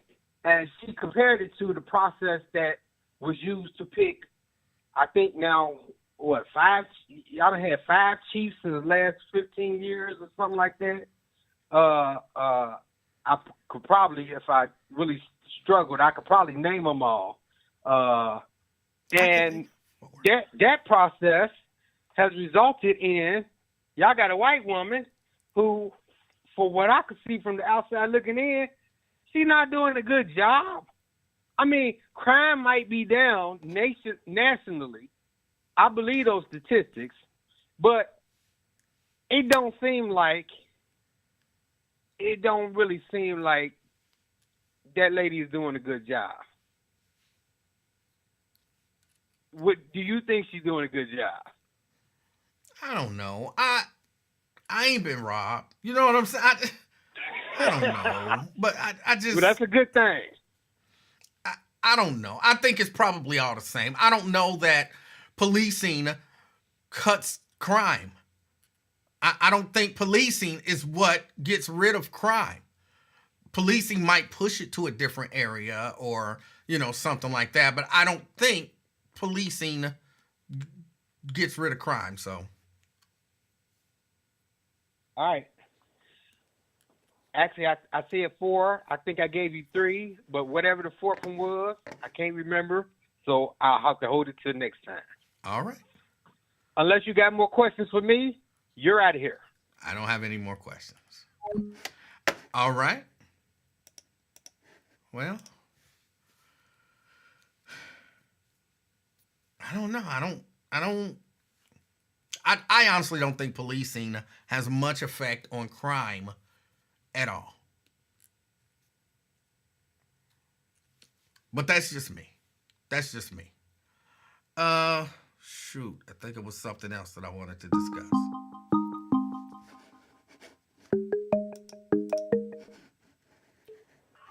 Twin?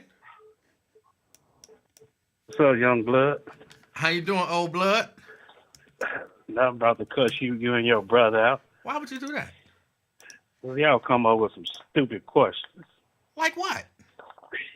Any and everything. Why this? Why Trump ain't got this and all? Man, the election over with, man. The election over with. You still, what you expect stuff from Trump? Man, expect him to beat Trump. Wait. Just so that I understand, and I'm not saying you're wrong. I want you to be clear. I'm not saying that you're wrong. But it seems like your position is, once the election is over, then we shouldn't have any expectations of our elected officials. Why y'all don't say that about the local people too? They do. But you didn't hold on, but you didn't answer my question. Is that your position? Is that once an election is over, you should have no expectations of your elected officials? No, I didn't say that. I'm asking, do you feel that way? I don't think I'm expecting him to do what do you say? Wait. Hold on. No, please just answer the question. I really want to know, do you believe that as a citizen, you should have some expectations for your elected officials? Yeah. Okay. So if you believe that, then what's wrong with asking what are your expectations for this elected official? I was just joking, though, on that. But I'm expecting him, to be the president and, treat everybody fair. What do you expect him to do? What would you want to see him do in particular because one of y'all things was the Democrats don't do nothing for black people. So what would you like to see? What do you expect Donald Trump to do for black people? Tomorrow morning. You said what, Emanuel? What do you expect Donald Trump to do for black people?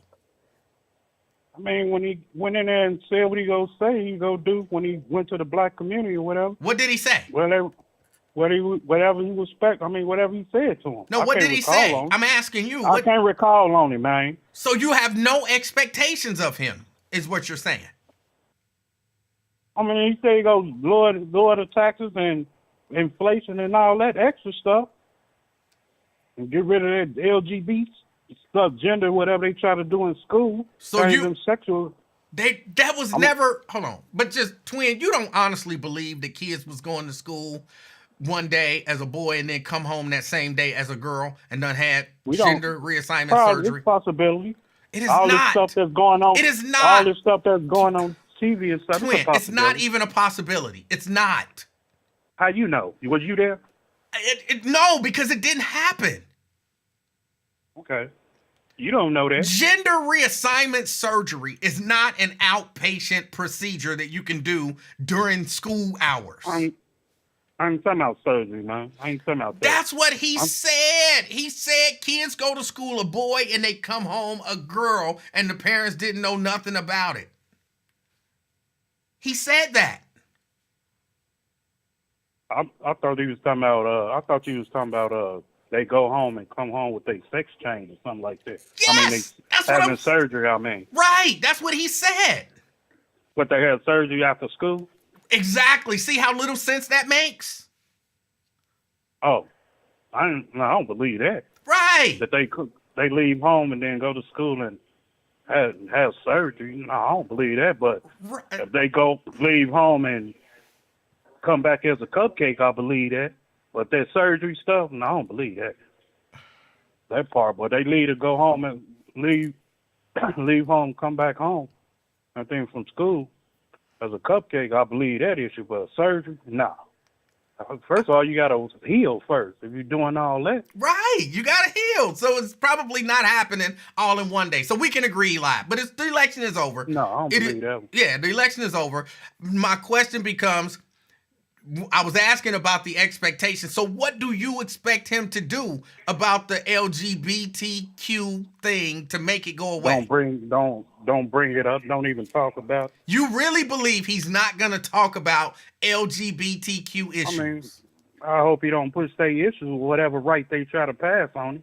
I hope he don't. We got problems here, man. You got 7-year-olds getting beat up, car break-in, shooting, steal. I don't know what the Affleck talking about the crime down and all that extra stuff, man. It's killing every day. Well, but Trump I'll don't. have me a baby shit. Huh? Trump don't have nothing to do with any of that, though. No, I'm just saying. I hope, we expect him to, be a president and, make everything right. Okay. Oh, whatever he said on his word, that's what I'm expecting. All this Project 25 and go back to plantation. Man, I ain't putting that devil-filled junk in my mind or thinking about it, man. We just got to go with the flow. And if the prices don't go down, then how long before we can say, hey, bro, I thought you was going to bring these prices down? Hey, somebody got to bring it to his attention. We got to start holding these people accountable, man. It's time out for this every 4 years stuff. Right. Don't vote for me. So Somebody strong, man, as a black person, need to get out there, whether it's me or whoever, get out there, tell the local representative who represent your state or city, and man, forget this, man. This bull. We've been doing this every 4 years and voted down all this crazy stuff, spending hours at the poll, and this the thanks we get. Come on now, it's got to be better. Then especially right now, that man turned out $500,000 to transgender stuff. What type of fugazi shit you on, dude? And you got these kids out here, y'all claim mental health and all that, homeless and all that, man. Going to school begging and man, it's crazy. But you want to put $500 for that sexual crazy stuff y'all got going on? Make me wonder if you're a suspect, if you're gay or whatever. Come on, man, with that. well, It's time out for this. Hold on. Wait, Huh? you don't have to be gay to not want to see. Man, Can I get it out? whatever, man. Can I get it out? He You look don't like even know a what I was going to say. suspect. Naked face ass. What was I going to say? What? What was I going to say? You don't have to be look gay or whatever you saying. If you let me get it out, then you don't have to guess what I'm going to say. You'll know because I've said it. All right, come on, man. All right. You don't have to be gay or transgender to not want to see transgender people suffer. So what about, man, that's minor. So what about the real stuff, Emanuel? What's the real stuff? Like the kids out here today, you claim ain't no high crime and all that extra stuff, and you wonder why the violence got to stop. 1 minute you cool with it, next minute you not. Make up your mind. You confused. What are you talking about? I don't even. I'm talking about the mayor, man. Okay, the mayor. What about the mayor? No, I'm just saying, you saying this expectation and all this extra stuff, but you look at it, it just, you got to start really hold these people accountable now for they act, whether it's president, local, whoever. That's what we expect them to do the right thing, just not come holler at the people every 4 years. And I pray you do the right thing, man, because all this KKK and all this Project 25 and extra stuff, man. Wait. Come on now. Are you talking about the mayor or the you said we talking Man, about the both, mayor. man, catch up. You the one said we talking about the mayor, and then you start talking about Project 2025. I don't think the mayor is going to be implementing Project 2025. So you pick one to talk about. I'm going back and forth for what you saying. Oh. Man. What am I saying? Up, man? What do you think I said? You saying expectation. Okay, and you I said just hope you he do the right thing. And then I said something about the mayor and everything that $500,000 to the thing, and I was going along with what you were saying, from the president to the mayor and other people. So you do believe that we should hold? We should just start holding them accountable for what they doing. So time out for that line and all that line. Then why? Wait, if you're okay with people holding people accountable, then why is it that when anyone asks about, say, Donald Trump not having anybody black yet appointed to his cabinet, you say, "Why are we talking about that?" About that yet? You I never brought it up. Right? You said, "Why don't you just let him get in office and then see what happens?" As if to say, "Don't talk about it. Don't hold him accountable." I never mentioned nothing about him having black people in his cabinet. I never brought that subject up. Okay. I just said let him get in office. Let him get in office. I didn't mention nothing about him having black folks in his cabinet. All right, so what's let that man pick whoever you want to pick. It is what it is. If they do get in there, where they go to HUD or something? That's the opposite of holding someone accountable. You say 1 second, let's hold him accountable, and then the next second you say, well, whatever he do, just let him do it. I mean, man, that's that man pick, man. You a coach, you want to pick, you can put all black on your team, all white on your team. That's your team.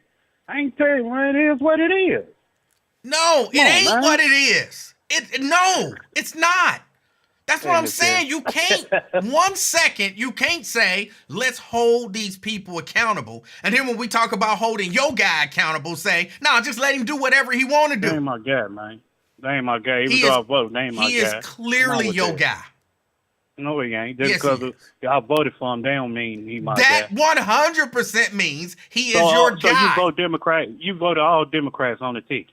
Every time you go up there. Hold on. I voted for Kamala Harris. Had she won, and I'd have been like, that's my girl. That's my president. She is my representative. I voted for her, and she represents me. That's my girl. Okay, Trump was your guy, too, in 2016. No, I didn't vote for Trump. Didn't you just say she your president? So who was your president in 2016? He was the president. Yeah, okay. He wasn't my president. You got a stimulus check, did you?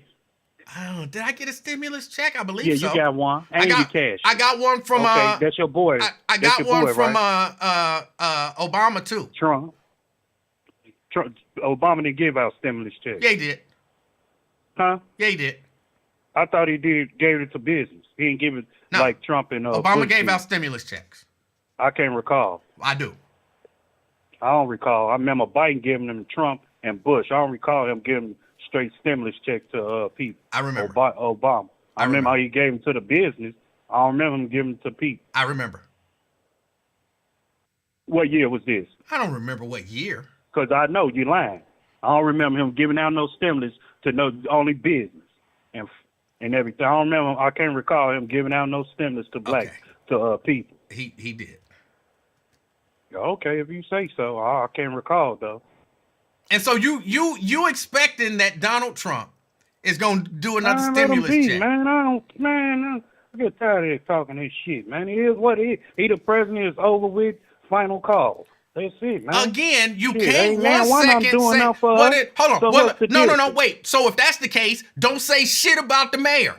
He the mayor. It's over with. Final call. Let him do whatever he want to do and just deal with I it. don't stay in White. I stay in Cincinnati. It don't matter. You stay in So America.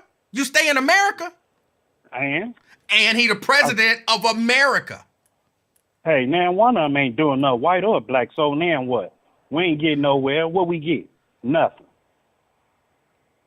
And so have Not no a damn- expectations. So don't say nothing else about the mayor. Well, I don't care really. I really don't. Okay. And everything. I don't care. I just care about people and everything. I don't. They do whatever they want to. They puppets anyway, man. So then just don't, again, so you're not going to say anything else about the mayor, right?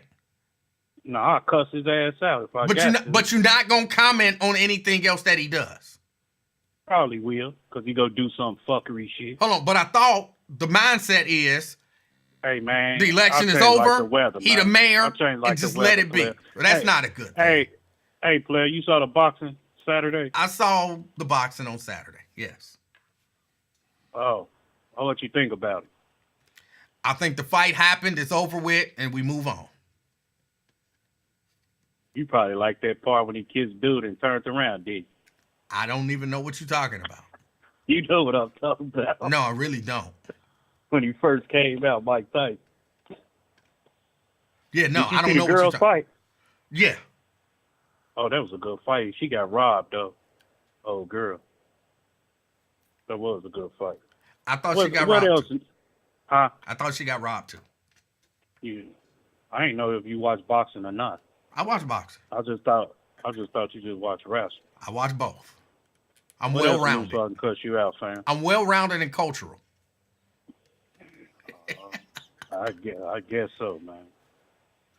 If you say so, dude. So you was looking for Mike Tyson to be kissing people. You say what? So you was paying attention to whether or not he was kissing people. That's what you No. tuned in to watch? You tuned in to see if Mike Tyson would kiss a man? Man, I was expecting Mike Tyson to do dude in. That's why I watched. I was in and out anyway. I really didn't. I think I stopped watching the fourth round or something like that. I was tired. You and Transveta was hanging out? You said what? Nothing. I heard what you said. I just wanted you to repeat yourself. No, monkey ass. You know, some goofy Transveta dead, dude. He just got killed, man. All right, you got anything else, twin? No, what else I need to cuss you about? I think that's it. Whatever. Got nothing else. You don't watch football, so. I do watch football. You said you don't watch football, I thought. No, I never said that. I'm sorry, NFL, I mean. Yeah, I don't watch NFL. Oh. Hey, Alabama State, you went there, right? Yes. Where is that in Florence, Alabama? It's in Montgomery, Alabama. Oh, Montgomery. I thought it was in Florence. No, it's in the capital. Oh, okay. Well, I guess that's all I got to say. You ain't got nothing else, I don't think. I got nothing So else. Lincoln was a DJ? He was a DJ on the boat. Why he ain't never mentioned that? He has mentioned it 1,000,000 times. He told y'all the reason he got combat pay was because he had to go to this remote place to get a record. And the helicopter took him to this place and landed, and he had to walk up a hill to the record shack and get a record and then get back on the helicopter and then get back on the boat so that he could play this specific record. That's how he got combat pay, was going to the record shack to get a record. He told y'all that. Damn, DJ in the Army, or Navy, whatever. The Marines. He was a Marine DJ. He told y'all that. I didn't know that. Yeah. I will mess with him about it. Oh, Lord. So you know too much about it. He said it over the air 100 times. Easy. Oh, I never paid attention. I didn't Yeah. know he was a DJ. He was a DJ. Oh. All right. All right, twin. I'll keep listening, man. All right. Have a good one. You still full of it. All right. Take it easy. What up? All right. That was Twin. I'm sorry, LG. Call back. I saw LG was calling in. You call back LG.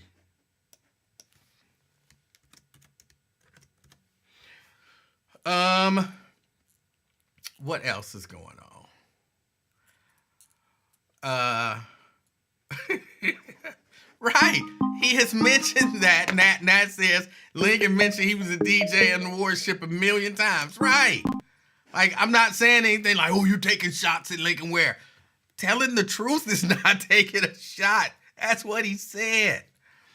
LG.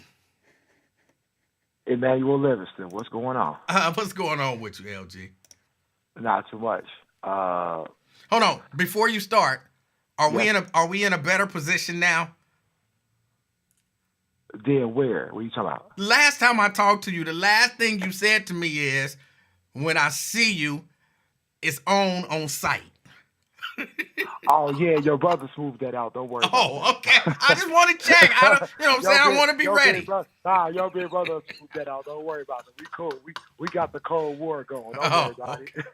Okay, all right. What's up? What's on your mind? Nah, hey, look, I can take a joke, too. I know we was talking shit, but we can take a joke. Like, yeah, it's all me good. Me and Nate talk. We're cool, you know. But, look, I didn't catch all the conversation we had with Twin, but I wanted to get the gist of it because I guess you were making some type of statement about if you're not going to talk about the president, don't talk about the mayor. Is that right? Or I don't know. I'm trying to figure it out. Okay, I asked the question, if you support or supported Donald Trump, what expectation do you have of him? In particular, if you were one of those people who said, Democrats ain't did nothing for us in 200 years. They ain't did nothing for black people, so I'm voting for Trump. Then what expectation do you have of Trump? And then Twin said, basically, he don't have no expectation of Trump. The election is over, and so whatever he do is whatever. And so I said, well, if that's the case and you have no expectation of your elected officials, then stop talking about the mayor. The election is over, and it is what it is. Okay, all right. I will push back a little bit on that. All right. All right, so it's two different races, right? So, like, yeah, the presidential race just ended a few weeks ago. Mm-hmm. That's settled business. Now, I'm not sure if you're aware of this. Some people aren't, because I'm kind of shocked about this, because some folks think that Abtab's going to turn him out. He's not. He's actually running for re-election again in 2025. So I think it's fair to make demands of this mayor as he heads into re-election. I think that's totally fair. But you don't think it's fair to make demands of the president-elect? You don't think that's fair? You can make demands. I'm not saying you shouldn't. Okay. I mean, I have certain expectations, but I mean, to call it a demand, I wouldn't go that far because he got elected and he can only do 4 years, so he's not up for re-election again. So basically, whatever he do, you got to kind of roll with it unless you want to vote in 2026 during the midterm elections for Congress and Senate and all that, because you'll have another opportunity to check him. Well, of course, you get a number of opportunities to check him just because he's not running for re-election, which is one of the reasons why I believe Barack Obama didn't do some of the things in his last term that people wanted him to do, because they also look forward. So you say, okay, if the president does this, that is a representation of the party. And so he messed up so bad, I'm not voting for whoever is the Republican representative. And I would say typically, other than Trump, because Trump only cares about Trump. So that might not work for Trump because he don't care once he's not in office. But for a regular, typical human being, then they would be like, well, it's not just about me and right now, it's also about the future. So, yes, you can hold them accountable, even if, as they say, they're a lame duck. You can still hold them accountable because they're also looking for the party to continue that legacy. Well, yeah, I mean, I understand what you're saying, and you're not wrong. What I'm saying is that once he wins on a 4-year term, the only way you can do anything to Trump to check him is that next big turn election. For the next 2 years, ain't too much politically you could do. You got to just kick back and watch and see what he do, and then make a business decision in 26 to see whether or not you want to vote for his agenda through the legislator, or sit it out or go the other way. I mean, you got options in 2 years. You don't have options right now to deal with Trump. Now, I'm sure you don't mean it the way that it came out.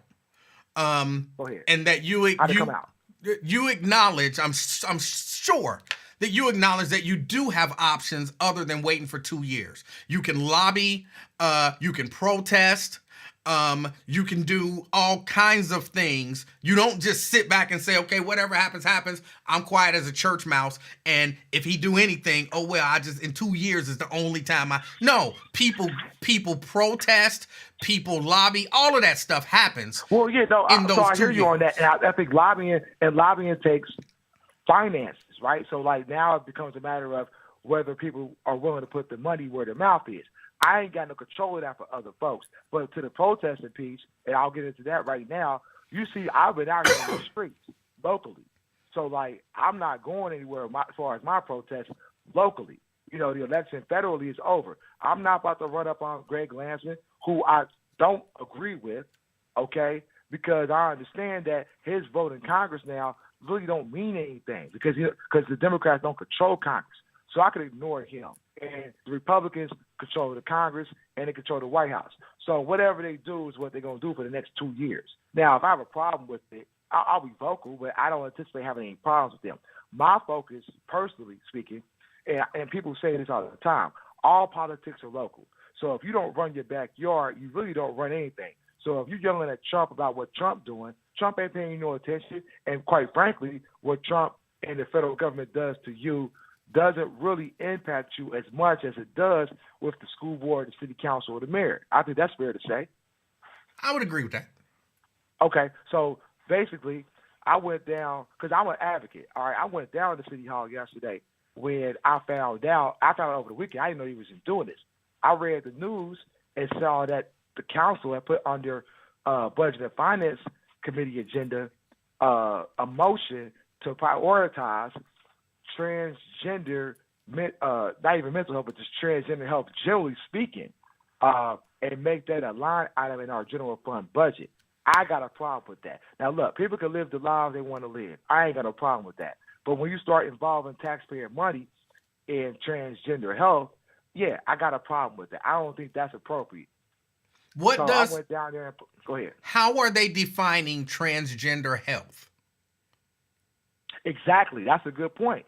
So, like, the way they're defining it is it's vague, but one thing is mental health. That's one aspect of it. Okay. As far as, like, family support, like, all that's included. But, see, I know Nate, your brother, has said something about $500,000. Now, Nate could be right. We don't know the number yet because this is new. So, like, what the motion does, it puts it on the city administration, Cheryl Long, the city manager, to create a line item in the next budget that comes in June to pay for transgender health, mental health, counseling, whatever they ended up. They couch it as transgender health. But, like, that could be mental health. It could be sex changes. I'm not saying it is, but I'm saying it could be if the city wanted to pay for that and they get the votes. So I'm saying to people, like, to the council members, it's inappropriate. Like, if people want to have sex changes, they want mental health for their transgender or the confusion or whatever like that, let them pay for that. We got Obamacare. If you got Obamacare or private insurance, they can take care of that. That's not something that the taxpayers should take care of, in my opinion. Well, where are they saying they're going to take this money from? The general fund. And what else would you have them do with this money? Well, what I wouldn't do is put it on, give it to transgender health care. I wouldn't do that at all. So I would do anything but transgender health care because that's one of those social issues that the government shouldn't be financing, in my opinion. So well, we want to okay, hold on. Let me ask you this. Lunches, whatever. Go ahead. Let me ask you this. Should the government be worried about and fund local government health care of anyone? You said should the federal government fund No, locally. Should local government be worried about the health care of anyone? No. So you would say all of the money in the, what is it, Health and Human Services budget? Does the city have a health budget? They call it Health and Human Services, so there's always a budget. Right, so you say take that away. Right. Just get rid of that. I mean, I think that should be on the table. Okay. I mean, I think it should be on the table. What I don't like is the government using money to get involved with confused kids. That's my biggest problem. Leave that to the parents to figure that shit out. It's not a situation where the government should be trying to put money to help confuse the kids further. You get a boy that says, "Oh, I'm a girl." All right, so now we're taking taxpayer money for mental health to try to convince this boy that thinking that you're a girl is okay. I don't think that's appropriate for taxpayers to get involved in. If you want to do that privately, fine. You got your own private health insurance, you got Obamacare, fine. You got Medicaid. You know, like they'll be able to do some stuff, but the transgender stuff, no. I think that's not appropriate. And see, I'm not sure. I kind of agree with you, but I'm kind of not 100% sure that I agree with you. If that makes any sense. Here, it's a complicated issue. Yeah, because I agree. It all depends on how they're defining this care. If this care is, as you say, and as I believe Nate suggested, like gender affirming care, then okay, that's a murky area, possibly. If this care is, because I believe that transgender kids or people who view themselves as transgender, whether you believe that to be an actual thing or not, I believe that they do have some specific challenges that other people don't necessarily have, right? And, I've never thought about killing myself because I wasn't sure of what my gender was, So there's some specific mental issues that they might have that I would not mind the city saying, look, you are talking about killing yourself. We will offer you mental health care. And this killing is based on you being transgender. So we might want to set aside some money to help these people with these particular issues. Now, maybe the argument could be made, which is kind of where I'm mentally where I'm kind of thinking. Instead of adding $500,000 to a particular budget for transgender healthcare, include transgender healthcare in things that are treated in the already there budget. But I don't necessarily see a problem with the city saying some of our transgender young people have some mental health issues that are relevant just to them, and we want to help them with those issues. I don't think that's evil. Well, look, people, if they need help, they should get help. All right. However, this is a scenario, in my opinion, where, transgender healthcare, quote unquote, whatever you want to call that, if they budget the money to do transgender healthcare, and let's just say they use the overall umbrella of transgender healthcare, now the administrative state, which is the city administration, can decide what that terminology means. What does transgender healthcare mean to them? Okay? Now, that could open up a whole other can of legal worms because Chevron is no longer in power as far as the court case. Because Chevron allowed the administrative state to make the professional decisions on things that the legislature passed. That is no longer the law. So, with that being the case, transgender healthcare could mean sex changes if they wanted it to do it, if they interpreted it like that. So I'm saying once you give power and resources to a cause that's the overall umbrella is transgender healthcare, then you get dicey because now we got to define what transgender healthcare is. This motion did not define what transgender healthcare is. It's a one-page motion.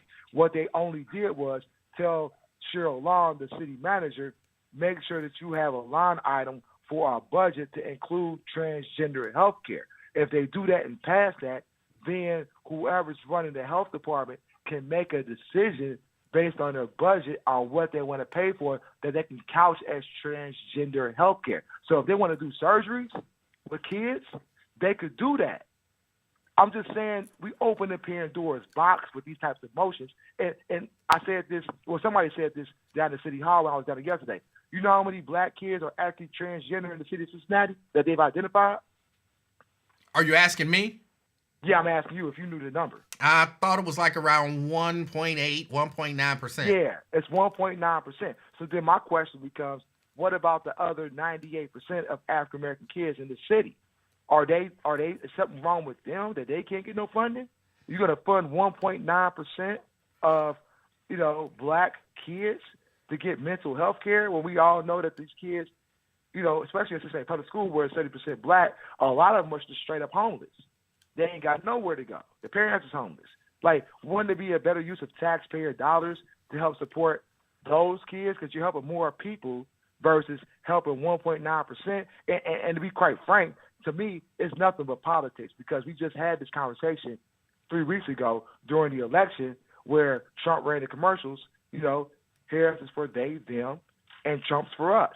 So I'm saying, like, to even come back with this after this election shows that they are not reading the room. They're politically tone deaf. They have an agenda, and it doesn't include black people as a whole. I'm not sure that I agree with that, just based on...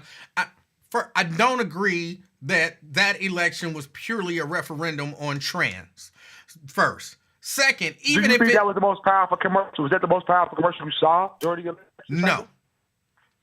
Not to me. To me, it was a ridiculous commercial, but it worked. But I don't know that it worked. I mean, I would have to see some sort of studies to have people say that that's the reason why they voted for Trump, and that alone, And the professional consultants say that was the best. That was the best of the site. Okay, and that's their opinion. But it's the professional opinion. It's not just opinion. It's professional. That don't mean nothing. Professionals be wrong sometimes. Professionals be wrong sometimes. I don't give extra credence to somebody because they say, "Oh, I do this for a living." That just means sometimes you right in your profession, sometimes you're wrong, and it's just an opinion. But I don't want to get stuck on that because Trump didn't win Hamilton County. So even if they are literally reading the room, they're not basing their opinion on what the country chose. They would have to base their opinion on what the city chose. And even though I know Trump did not win Hamilton County, or I know Trump didn't win Cincinnati. So based on that argument, if you're saying that's the argument, that was the referendum in front of the voters a few weeks ago, then in Cincinnati, the answer was, we care more about them and they. So they would be right on point with reading the room. But that's my point, though. They read the room that they're in. They didn't read the whole country. They read the room that they're in, and the room that they're in said, we like trans. Them, right? Huh? The room that they're in says they, them, right? Instead of us. Yes. So us is protesting that shit. Okay. And whether it works or not, we still gonna stand up. Okay. And I don't have a problem with it. See, I think that is a part of holding people accountable. Now, I would suggest if you say, and this would just be a suggestion that people can throw away, because who am I but the king of talk? I'm open to him. My suggestion would be, okay, y'all want to do $500,000 for trans kids?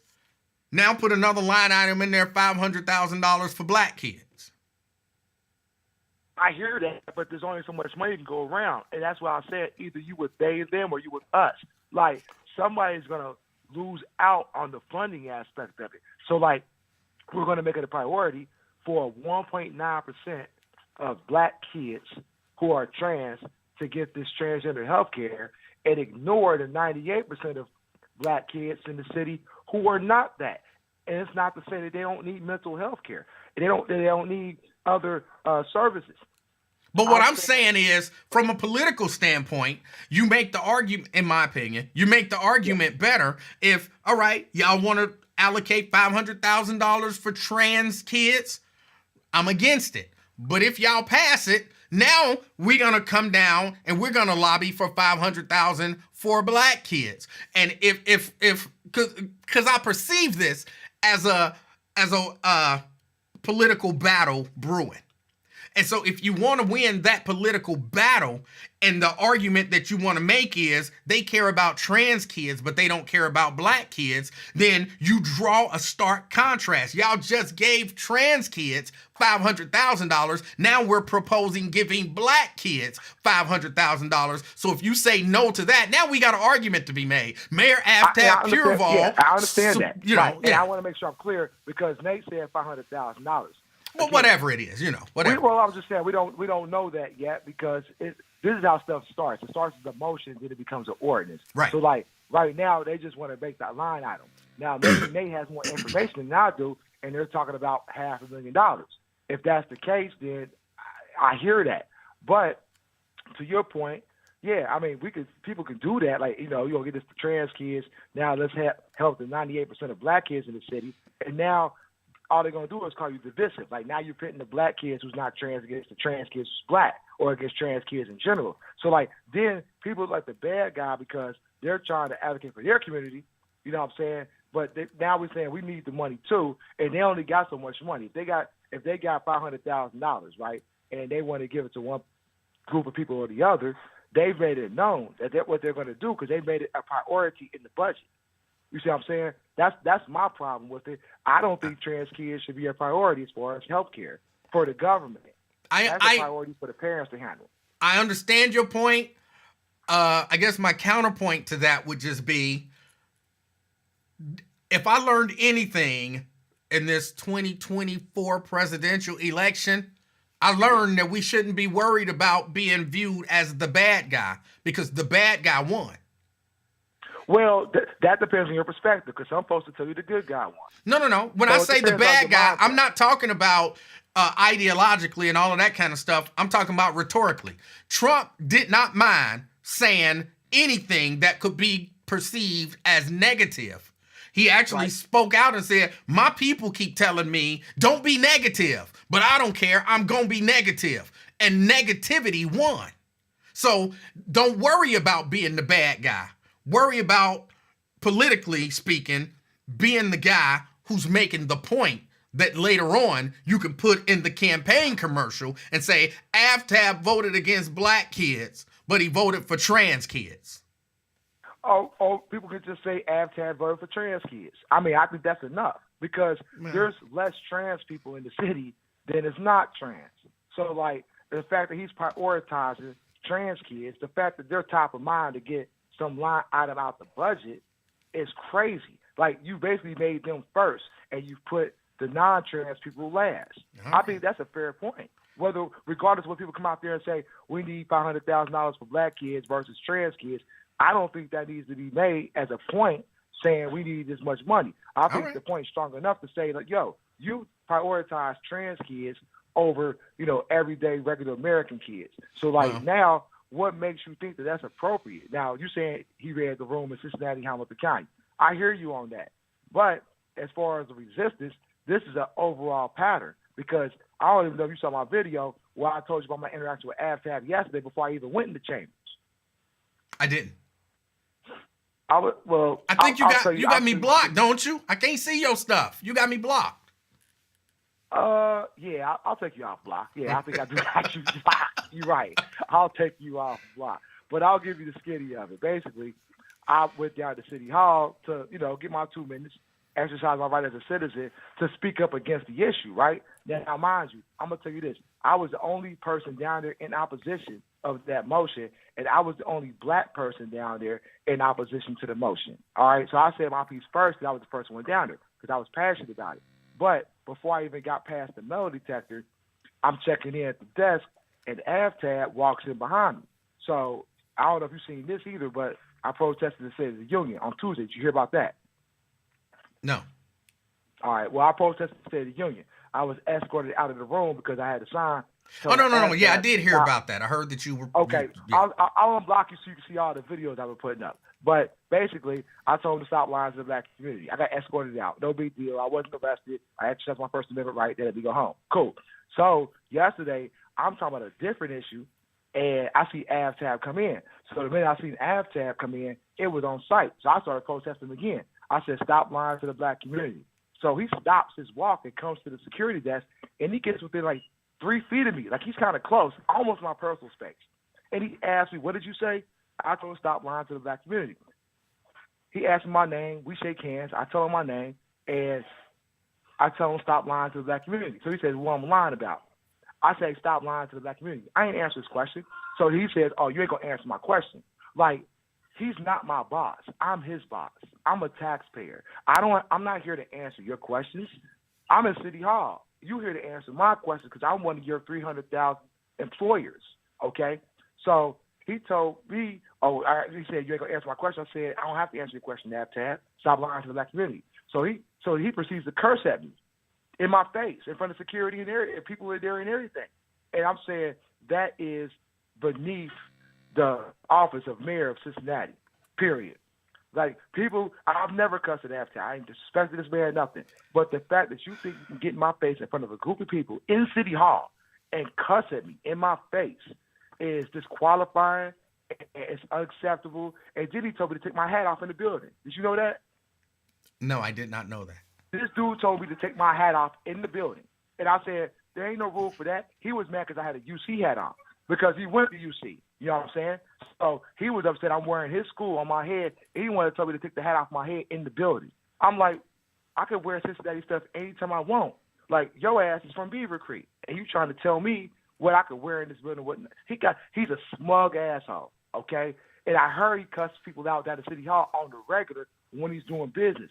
So what he did yesterday is show me that was accurate. If he feels comfortable enough to cuss at people, the citizens who employ him, who have a difference of opinion of him, then, in my opinion, he's got to fucking go. And I'm going to do everything I can to make sure he goes. But, LG, I have to say this. Yes, go ahead. You can, but I don't think it's good to make the argument that AvTab cussed at you, thus, him not, what did you say, it's actions not fitting the office or whatever? In my opinion, yeah. Okay, but you can't make that. You feel like you want to cuss at the citizens. That's right, great. but you can't make that argument and vote for Trump. That's what I'm saying. Why not? He's doing Trump shit. If you want to make that argument. So if you can't say he's disqualified for his actions when it didn't disqualify Trump for his actions. There has to be some level. I can. That's my philosophy. I think it's appropriate. And yes, I can make that argument because Trump and AvTab ain't the same. They're not in the same city. They're not in the same position. None of that stuff applies. The standard should be higher for the president than the mayor. Says who? Says most reasonable people. That's not true because the American people just said that you a liar on that one. The American people determine what the standards are. I'm an American person. You're right. I got my own standard. You can have your own standard. Your standard is not equal across the board. Thus, to me, it's not reasonable. I do understand what you're saying. That's okay. No, I hear what you're saying, but I said different things for different people because everybody's different and everybody's running for different stuff. So, my standard for mayor may not be the standard for president, and vice versa. It might not be the standard for council as far as Congress. I'm allowed to make those decisions because I live in America and I'm an American and I can make my own decisions. You might not agree with that, and I respect that. And people may not agree with me. It's just not consistent. The reality is, I could do what I want to do because I'm an American. I can vote the way I want to vote. That's very true. And the American people deem what's appropriate and what's inappropriate, not silos. No, that's very true. I just think it's first. I think it's, like I said, inconsistent, and I think it's a hard argument to make to people that AvTab said a cuss word, so he shouldn't be mayor. Donald Trump. Again, that's my opinion. It's not nobody else. The fact that he told me to take my hat off. It's still the argument that you're making to people, though. That's what I'm saying. One more time, say it again. I said it's still the argument that you're making to people, and I think because of the lack of consistency, I don't know that it's an argument that many people will be able to latch on to. Well, we'll see. I mean, the ultimate specific. Test is November 2025. Yeah. Okay, That's the report card. That's when the report card will come out. You can't nobody say right now one way or the other whether what I'm saying or whether I'm doing is effective. We'll find out in November. People can have an opinion about it, and I'm cool with that. Well, but people can't tell me like your standard for Trump and ASCAP is inconsistent. You can say that, but I don't agree with that. Well, but just so you know, mine is a professional opinion. Yours is a professional opinion. Yes. You give me some radio shit and you give a professional opinion. I might listen to that. Your professional political opinion. professional opinion, I would take Nate over yours. All right, Evie, I'm going to let you go. All right, LG. Yeah, I gave you my professional opinion on it, which carries more weight. But yeah, no, I get what he's saying. And I understand. Again, it all depends on how they are defining trans healthcare. I don't think that the citizens should be on the hook for paying for, some surgical procedure for some teenager or something like that. And I don't know that that's included. So it all depends on how they're defining what it is. But I don't have a problem with trans people receiving health care. I don't necessarily think that it should be a specific line item. If you say, as the city of Cincinnati, we offer, clinics and things like that give health care to people who need it, then you say, well, what do y'all cover? And if you say, well, trans people need health care, then just add that to the thing that they cover at the healthcare clinics. And so if you're a trans person and you need health care and you qualify to go to one of our clinics, you can get health care, even specific to your trans issue. I don't necessarily know that you have to go to the point of adding a line item. But I don't have a problem with trans people getting health care that they need. But, that's what I was saying, if you want to talk about it from a political standpoint, I personally think, in my professional opinion, that you have to, y'all know that don't really matter, the professional opinion is just something. I think you have to, if you want to present that argument to the people, you need to show people a stark contrast.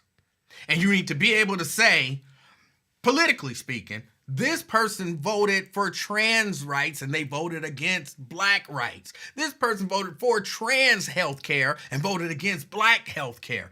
You have to make that stark contrast. Otherwise, I think you lose that argument politically. But that's just the king of talk and his professional opinion. Blade. Hey, buddy. How you doing, sir? How's it going? Hey, buddy, I'm going to make it real short. This show today. But, I think dealing with us, we're just too kind-hearted. We always going to come in second because we always want to go for somebody else when they're not thinking about us. It can never be black and black only. It always got to be black and somebody else. Why is it that psychologically we always want to be second? Why can't we ever just be first and first only? Huh? Huh? I'm confused about what you're saying. I'm confused about us. Now we worrying about trans. Why does this thing be black and black only? In the race, it was black and brown. We saw brown didn't care about us. Now we worrying about the trans. Now we're going to see the trans don't care about us. When are we going to say black and black only? Okay. Why Wait. our coffee always got to be mixed with somebody else? Hold on. Blade. Why can't it just be straight black? Blade, may I ask you a question? Who do you perceive is saying black and trans? Now we talking about black and trans. Well, no, what he's saying, or at least, what LG and Nate has said earlier, is that they are putting a line item in the budget for trans and they're against that. So who is saying we should band together or anything of that nature? No. I'm just saying you're making the conversation for it. They're saying no, but you're saying yeah. I'm not saying yes or no. I'm saying if you want to make that political argument, then you need to draw that contrast. Now, I am saying, just like I wouldn't sit here, I'm not against people. I'm not against anybody getting health care. If a trans person dropped in front of me and needed CPR, I wouldn't be like, I only help black people. You know what I'm saying? I wouldn't do that. So that's the point that I'm making. Everybody should get health care if they qualify, from the city. If they qualify for that health care, there does not need to be a specific line item in the budget. But if you're going to put a specific line item in the budget and you want to make the argument politically against the people who are putting this line item in the budget, then what you have to do, in my opinion, is propose a line item specifically for your group. In this case, it would be black people, to draw that contrast. That's all I'm saying. I understand what you're saying, King, but once again, I'm going to go back to what I said. When is it going to just be about us and us only? It ain't nothing personal. It's all business. I mean, I understand you're talking about the insurance and you want to put it in there and make it sound good. If somebody dropped dead, whatever. Well, it's just like a crackhead ODing, but they talking about you can use Narcan or whatever. No, I'm not going to touch that person because people are mixing, lacing everything with fentanyl. If you get that stuff on you, you can die. So it ain't nothing personal. If you die, you just die. I'm not going to risk my life because you don't know how to say no to drugs. But I'm not going to not. But if I am so inclined to help a person overdosing and I see a black person overdosing, I'm going to help them. But if I see a trans person overdosing, I'm going to say, you ain't black. So I'm not giving you none of my Narcan. This is black people Narcan. I'm not going to do that. That's all I'm saying. Hey, King, what they tell us in the 90s? Didn't they tell us when dealing with crack, say no? That's what they told us. These people got to say no to whatever, man. We got to say no and stand for us. We're running out of time, King. We're going to stand for black and black only. But I don't know this is a question of standing for black and black only. I think this is more of a question of standing against trans.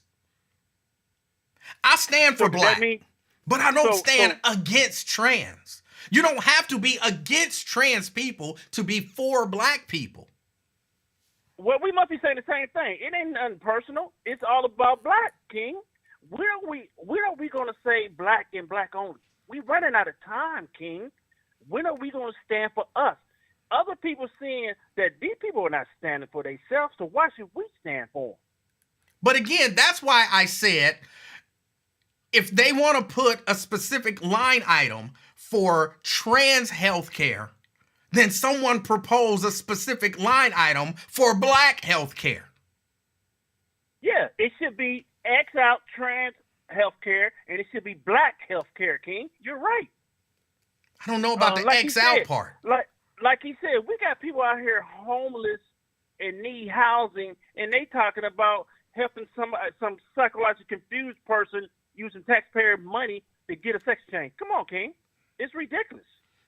I don't know that's what they're talking about. That's why I asked the question, how are they defining what healthcare is? Because that matters. If they're just saying, which I think Nate posted something, and if I can, I'm going to try to scroll back and see if I can find it. He says it is for mental health and safety services. So I'm not against trans people getting mental health and safety services, but if you put that in there for trans people, put it in there for black people too. That's all I'm saying. I'm not against trans. Well, I don't agree. I don't agree with that, King. Because long we divided against ourselves, they got us in checkmate, King. When are we all gonna say we're gonna stand for black and black only?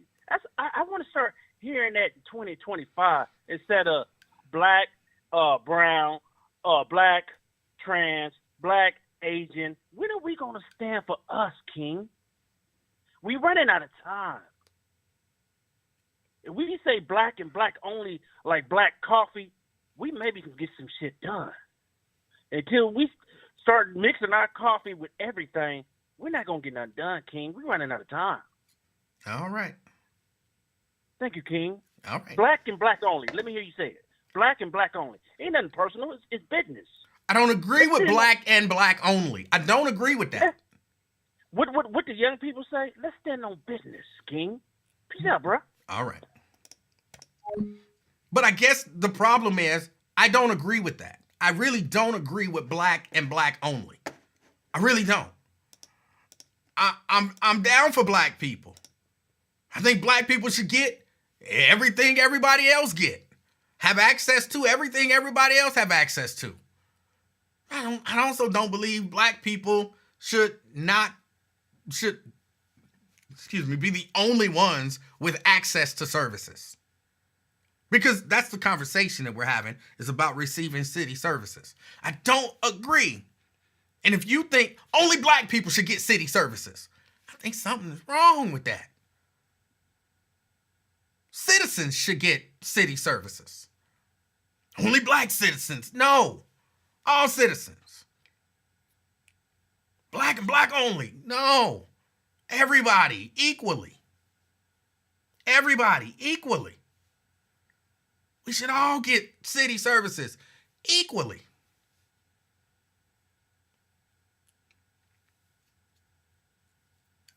So I guess it all depends on what you're talking about, but from that perspective, I understand. I'm not one of these, black and brown, this and that. When I'm talking about black people, I'm talking about black people.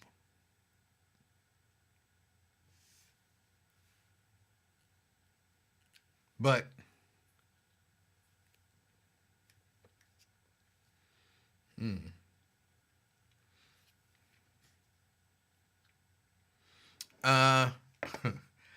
Crystal says, but is that equal? Is what equal? I'm not sure what you're asking about. Ron says, but yet we aren't treated equal half the time. I don't understand what that means either. I'm sorry. Vernon wants to know, what does non-binary mean? Because this money is for them too. I'm not 100% sure what non-binary. I don't understand all of that stuff. And I'll be honest, I don't go out of my way to try to understand it. This is going to sound crazy to some people. But I just look at people as people. Only way I know you gay is if you tell me you gay. I don't follow you around. Well, no, sometimes you can just tell. Maybe, you can just tell. Sometimes you can just tell. But I don't really, I deal with people as people.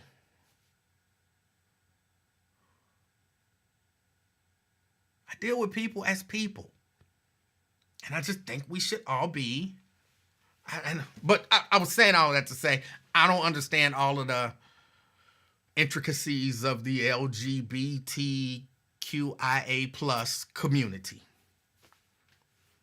All of those letters are actually in there in some iterations. And I learned that kind of the hard way. I said something and then I had to do a whole research on it. But I didn't do a research to understand what is non-binary. I don't know. They people with, their own issues, like we all are.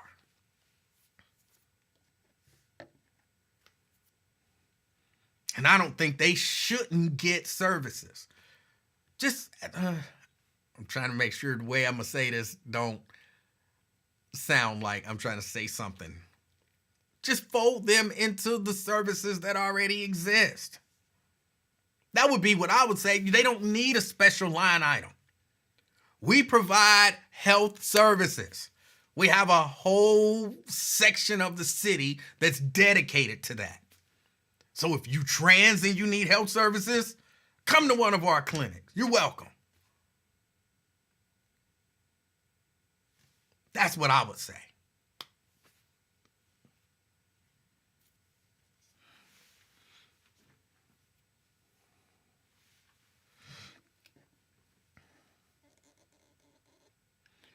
Crystal says, but you didn't say that. You're saying it now, and I agree.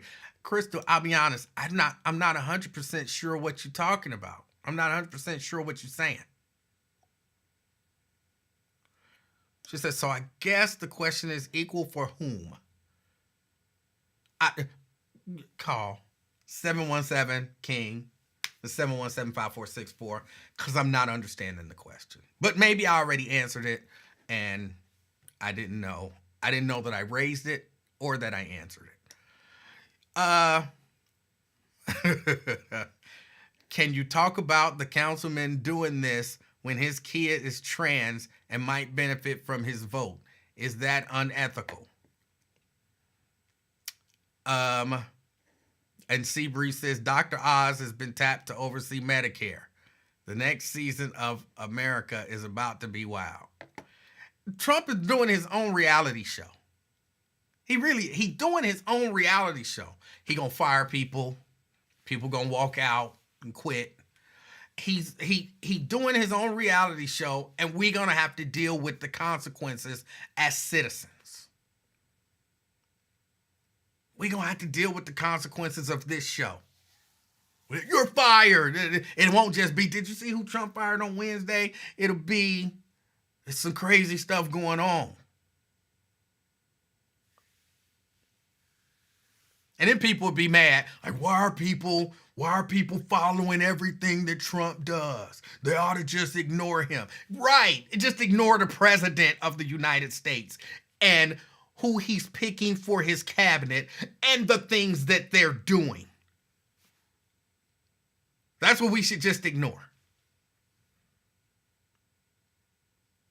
Right.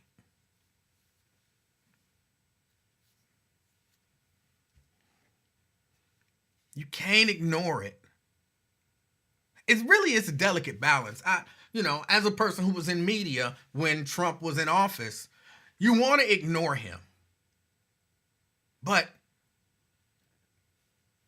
again, he's the president, so the stuff that he's doing affects people.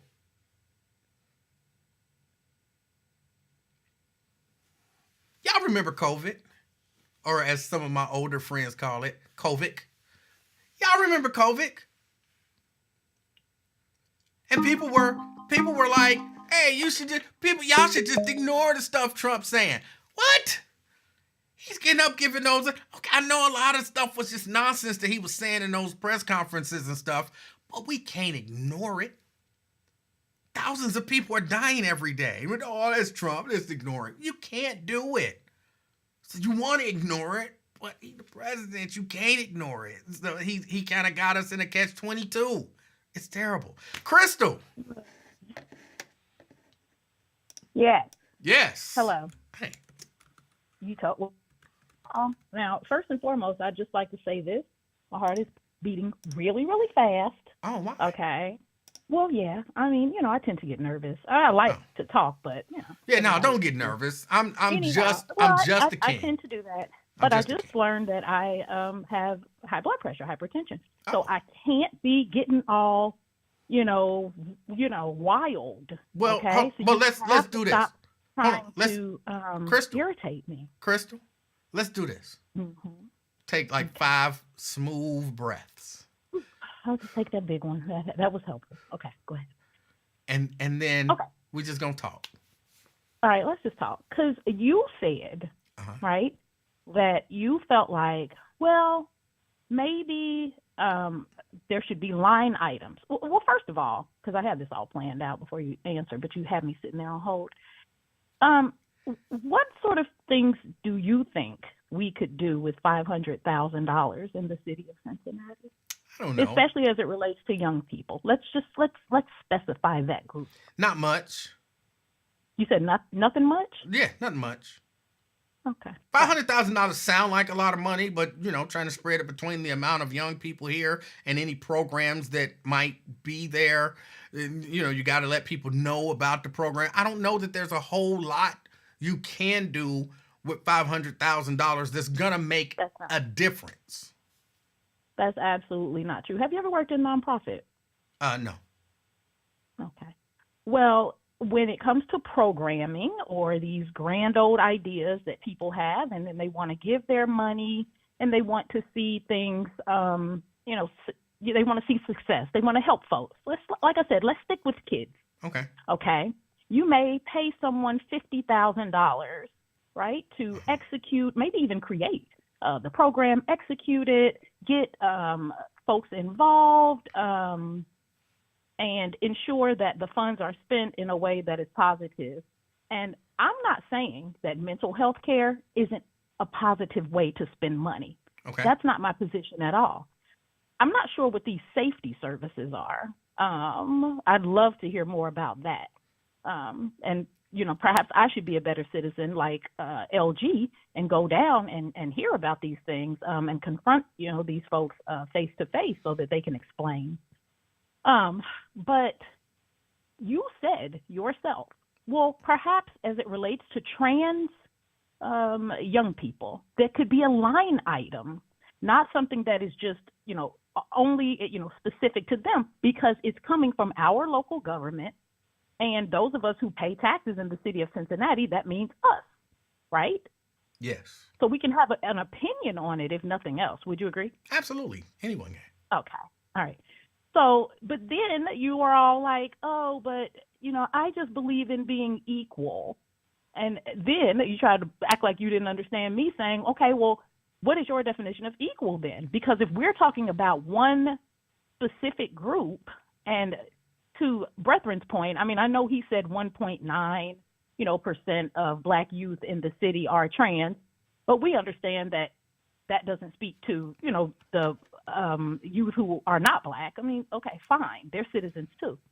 But you said, well, couldn't we just add that, and offer these mental health services, whatever they may be, to everyone, and that would be equal, right? Would you consider then that being equal? Crystal, I think you're misrepresenting, or you misunderstood. Well, talk to me. Yeah, I think Help me out. Yeah. Here's what I was saying from beginning to end.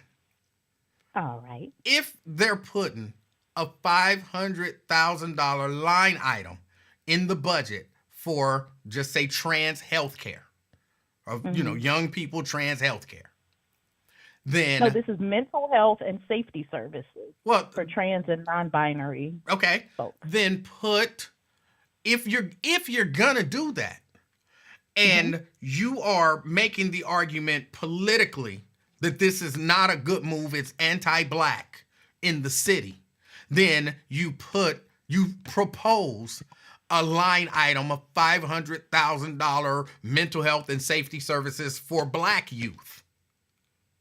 So you're not saying that you feel like this is anti-Black? I'm saying it's not necessarily anti-Black, no. Okay. Interesting. Because pro-trans is not necessarily anti-Black. Right. And that's why I was that say we're being discriminatory by having, this type of thinking or what have you. And I disagree with that as well. But I hear you. Go ahead. I did not mean to cut you off. That's all right. That's why I was saying, again, from a political standpoint, if you want to make the political argument, against, say, AFTAB and anyone who votes for this, then I believe you have to make it clear to people. Because I really don't think that I think people give people more credit than they deserve, which is why I think a lot of people are shocked by the results of this election. Like, how could so many people vote for Trump? Because we give people more credit than they deserve. People don't understand this stuff. So if you want to present to the people, in November, that this council is against young Black people and they are substituting caring for young Black people to care for young trans people, then you have to make that abundantly clear. So you have to propose $500,000 for Black kids and then have something to hold up to citizens and say, look, these are Black kids. They voted against them. These are trans kids. They voted for them. So who do they really care about from a political standpoint? Now, just from a regular old healthcare standpoint, my point was you don't need a line item. Just say if you're if you say, look, in our clinics, we offer prenatal care. We offer mental health services. We offer, these are the services that we offer. If you get VD, you can come and get your shot. Whatever it is. You say, okay, we care about trans people. You know what? We also, I don't know why I just got fireworks. We also care about trans people. So we also offer trans mental care. If you're a person who's trans and you have some mental issue that's specific to your trans whatever, then we'll help you too. You don't need a $500,000 line item in the budget for that. Just absorb that into whatever you normally put in the budget for healthcare that you offer at clinics. Okay. That's all I'm saying. And I hear you, and thank you. Thank you for clarifying. I definitely understand much better. Is it fair to say that that's not what they're saying, though? So then... It does. So what you just... I'm not sure. That's what I'm saying. That's why I was asking the question, because I'm not 100% aware, and that's why I had a lot of questions. And one of my first questions was, how are they defining these healthcare? And of course, now one of mine would be, what are these safety services? What does that mean? Because I don't know what that stuff means. Yeah. So yeah, it's important to know what it is that you're putting in here, so that you can't say, well, safety services could include surgery for gender reassignment. Like, hold on, no. That don't sound like safety services. So we need to know ahead of time what are safety services and these services that are going to be offered with this $500,000, which of course I don't have the answer to. Right. Okay. Nope, that's fair. All right. Well. There were, lots of folks in the comments that agreed and disagreed. So I appreciate the opportunity for, civil conversation. And I would hope, and it won't be me, so I'm going to let you know that right now. I will not be down there on Wednesday protesting, petitioning, or nothing, because I have surgery on Friday. So I have to be a good girl and take care of myself. Yeah. But I hope to see everyone else who has, said, you know what, I don't like this. This is something I need more information about, and I have something to say. You got to get yourself down there because they're voting. So. Yeah. All right. Yep. All right. But Well, always a pleasure. Hold on. Did I make it easy for you? Your blood pressure is leveling out? Well, I'm going to have to check it. I'll be honest. But the heart palpitations have slowed down. Okay. So, yeah. All right. All right. Crystal, All I right. appreciate you, call. Always. Have a good night. All right, you too. All right, that's Crystal. I gave her heart palpitations. I have that effect. Especially when I get my hair cut. No, I'm just playing. All right. Y'all, I got to get out of here. I got a 6:30 training that I have to do. And, there are a few things I have to do to take care of that. I want everybody to have a wonderful evening. Again, I don't know how to answer any of these questions. I would say, can I just put one point on this, LG?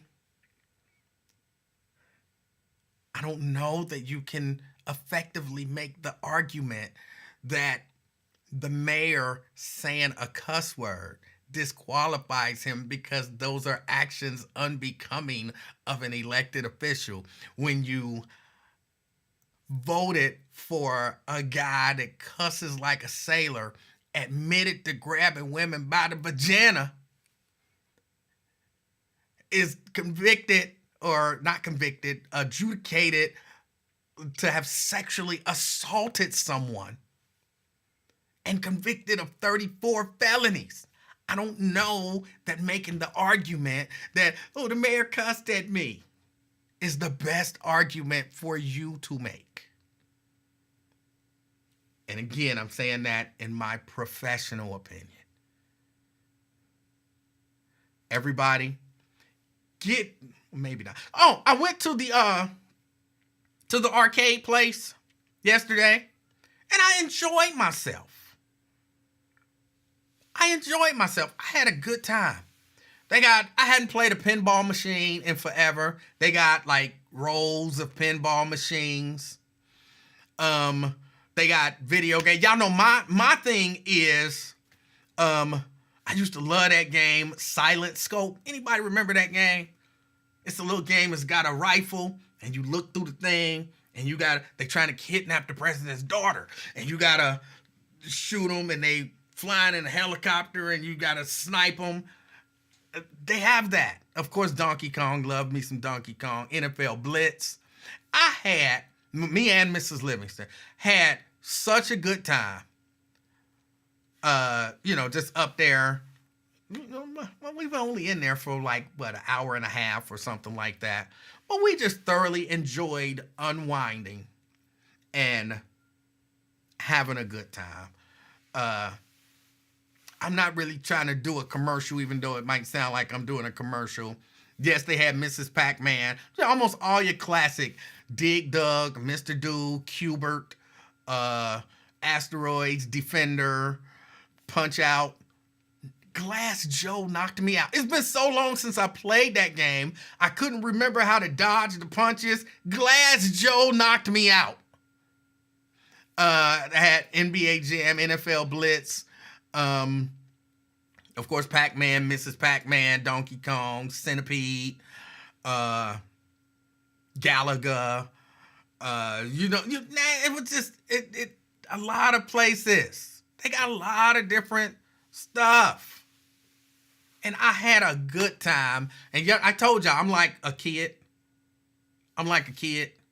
So I just enjoyed myself. I just enjoy simple, fun stuff. So I forget what it's called. What is it called? Arcade Legacy. Y'all know where, I can't say this on the radio, so I have to actually think of the name of the place. Cracker Barrel. Over there with the Sharonville exit. It's like right across the street from the Cracker Barrel. Had a good time. It's like $5 for an hour. $10 for unlimited the whole day. Brent. I will not go to Cracker Barrel just for the principality of the matter. Oh, dude. What's going on, E-Man? Hey, what's going on with you? Oh, nothing much. Glad to be back in 75-degree weather instead of being up there in Boston, having to wear my knit cap. So I am doing a whole lot better than I was this weekend. But it's all good. So I got another good experience. They played well. They were missing 6 guys on the Sunday game because they had early flights. Oh. So that was none too pretty. But, yep. But, yeah, you're talking about that arcade that you guys have there. We have a similar place here. It's called, I can't think of the name of it. But for I think it's like $12 a person. You can play, Centipede, Pac-Man, Street Fighter, all the different versions. And they even have, Xboxes and everything on the other side. And yes, they do. They have all of that stuff downstairs, yes. Yep. And that's when I realized that I'm not in video game shape, because hitting them buttons after a while, like we're playing track and field, it was like, oh, I'm tired. I need a class ring to be able to hit back and forth between the 2 buttons in order to make my man run faster. So, but it's fun. Yeah. After about an hour, I'm like, yeah, I'm good. Yeah. I'm good. I'm ready to go. But my son wants to keep playing, so I'm like, go ahead. And like I say, this place, it was, $5 to get you an hour. $10, you be there unlimited. So if I would have went there like earlier in the day, I'd have just did the $10 and then played till I got tired and then went back later on. But yeah, the $5 was good. So for $10, we had a nice little time, between the 2 of us. So yeah. Oh yeah. Yep. And one of my memories, we got family that still lives there in the Cincinnati area. But my cousin, who's a couple years older than me, he worked at the arcade there in the Forest Fair Mall. Okay. And I went there, and he gave me 2 big handfuls of tokens, and I played every game that I ever dreamed of playing. Because back in the day, I may have had maybe a couple of dollars to play the game, so you had to be strategic. What game can you play that will give you the most the most playing time and less risking you dying? And one of them was not Dungeons and Dragons. what's the one where it's like 4-player and you go through these different mazes and you can just shoot like crazy? Oh goodness, I don't know.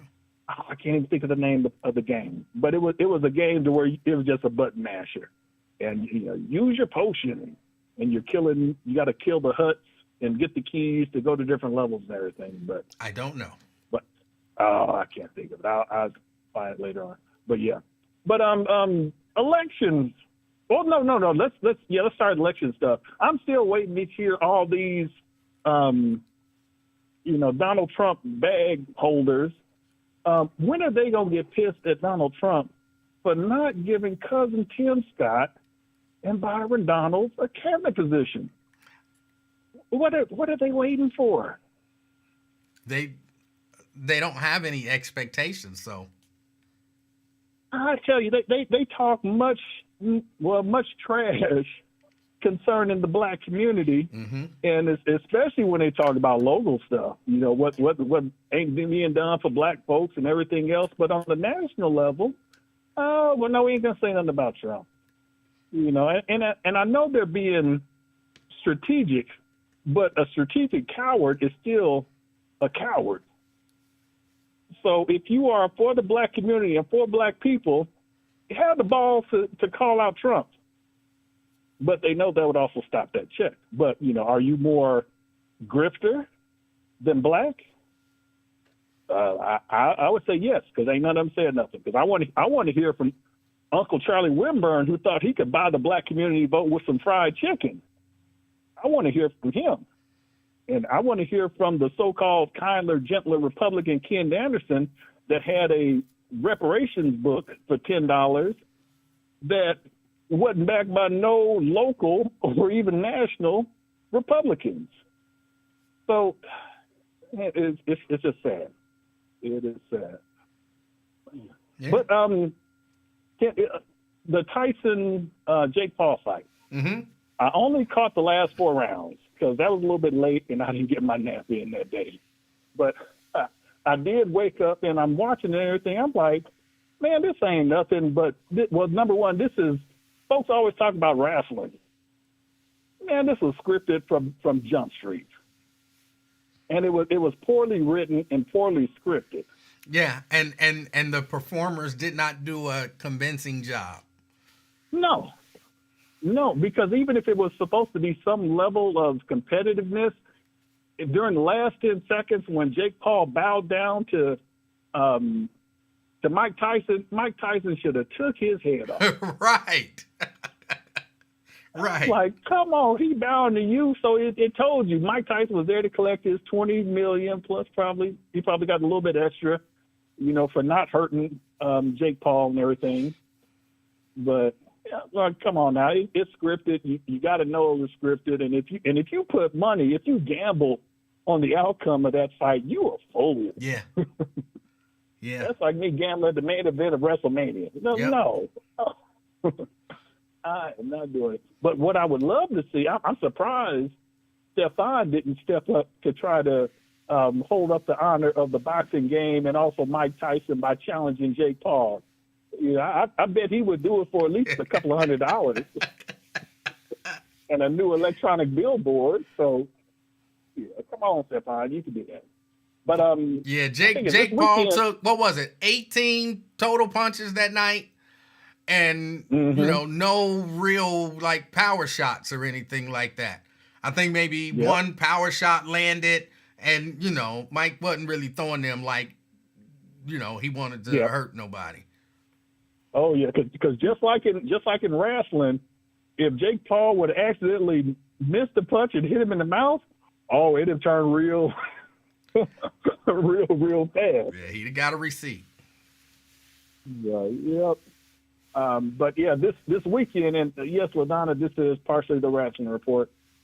We got War Games: The Match Beyond.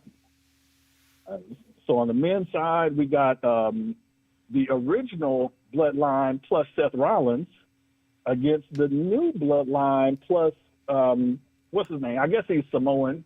By heritage. Big Bronson Reed. Yes. So I don't know why they pulled. Well, I know why they pulled him in, just to give him a match without having to give him a match. Yeah. But you know, they from what I understand, they got a couple more Samoans in the wings that they could have brought up, and you know, now would have been the perfect time. Yeah. To bring them up. And then, but on the women's side, you got Bianca, Jade, the Riot Squad, which are faces now. I didn't realize they were faces. And Yeah, somebody else. Yeah, they just switched them. Yeah. And that's one thing about wrestling. You don't know if you miss a couple of weeks, you're like, oh, hold up, I thought I'm supposed to be booing them, but I'm supposed to cheer them now. Yeah. But against Nia Jax, and I don't know the rest of them because I've been traveling so much and been so busy, I haven't really given a chance to watch it. But we will definitely watch it. Yeah. And check it out. And I have to make sure I take a nap so my sons can stop telling me the outcome of the match after they tell me they're going to bed. So. All right, Brent. Yeah. I got to get out of here. Oh, no problem. Yeah, you keep on working on that merch site, and like I said, I want the bobblehead with the unconventional hairline. So that's right. The first. Because I'm gonna put it next to Lincoln's bobblehead and just have both of y'all heads just a bobbling. His bobblehead is he spinning records on the ship? Just curious. Hey, we can have records in one hand and a glass of that brown in the other hand. Brett, I appreciate your call. All right, take it easy. All right. Y'all I got to get out of here for real this time. I appreciate y'all. Do me one favor. As always, you know, the last thing I ask you to do, be the reason that somebody smiles this evening. Till next time, I'm out, y'all.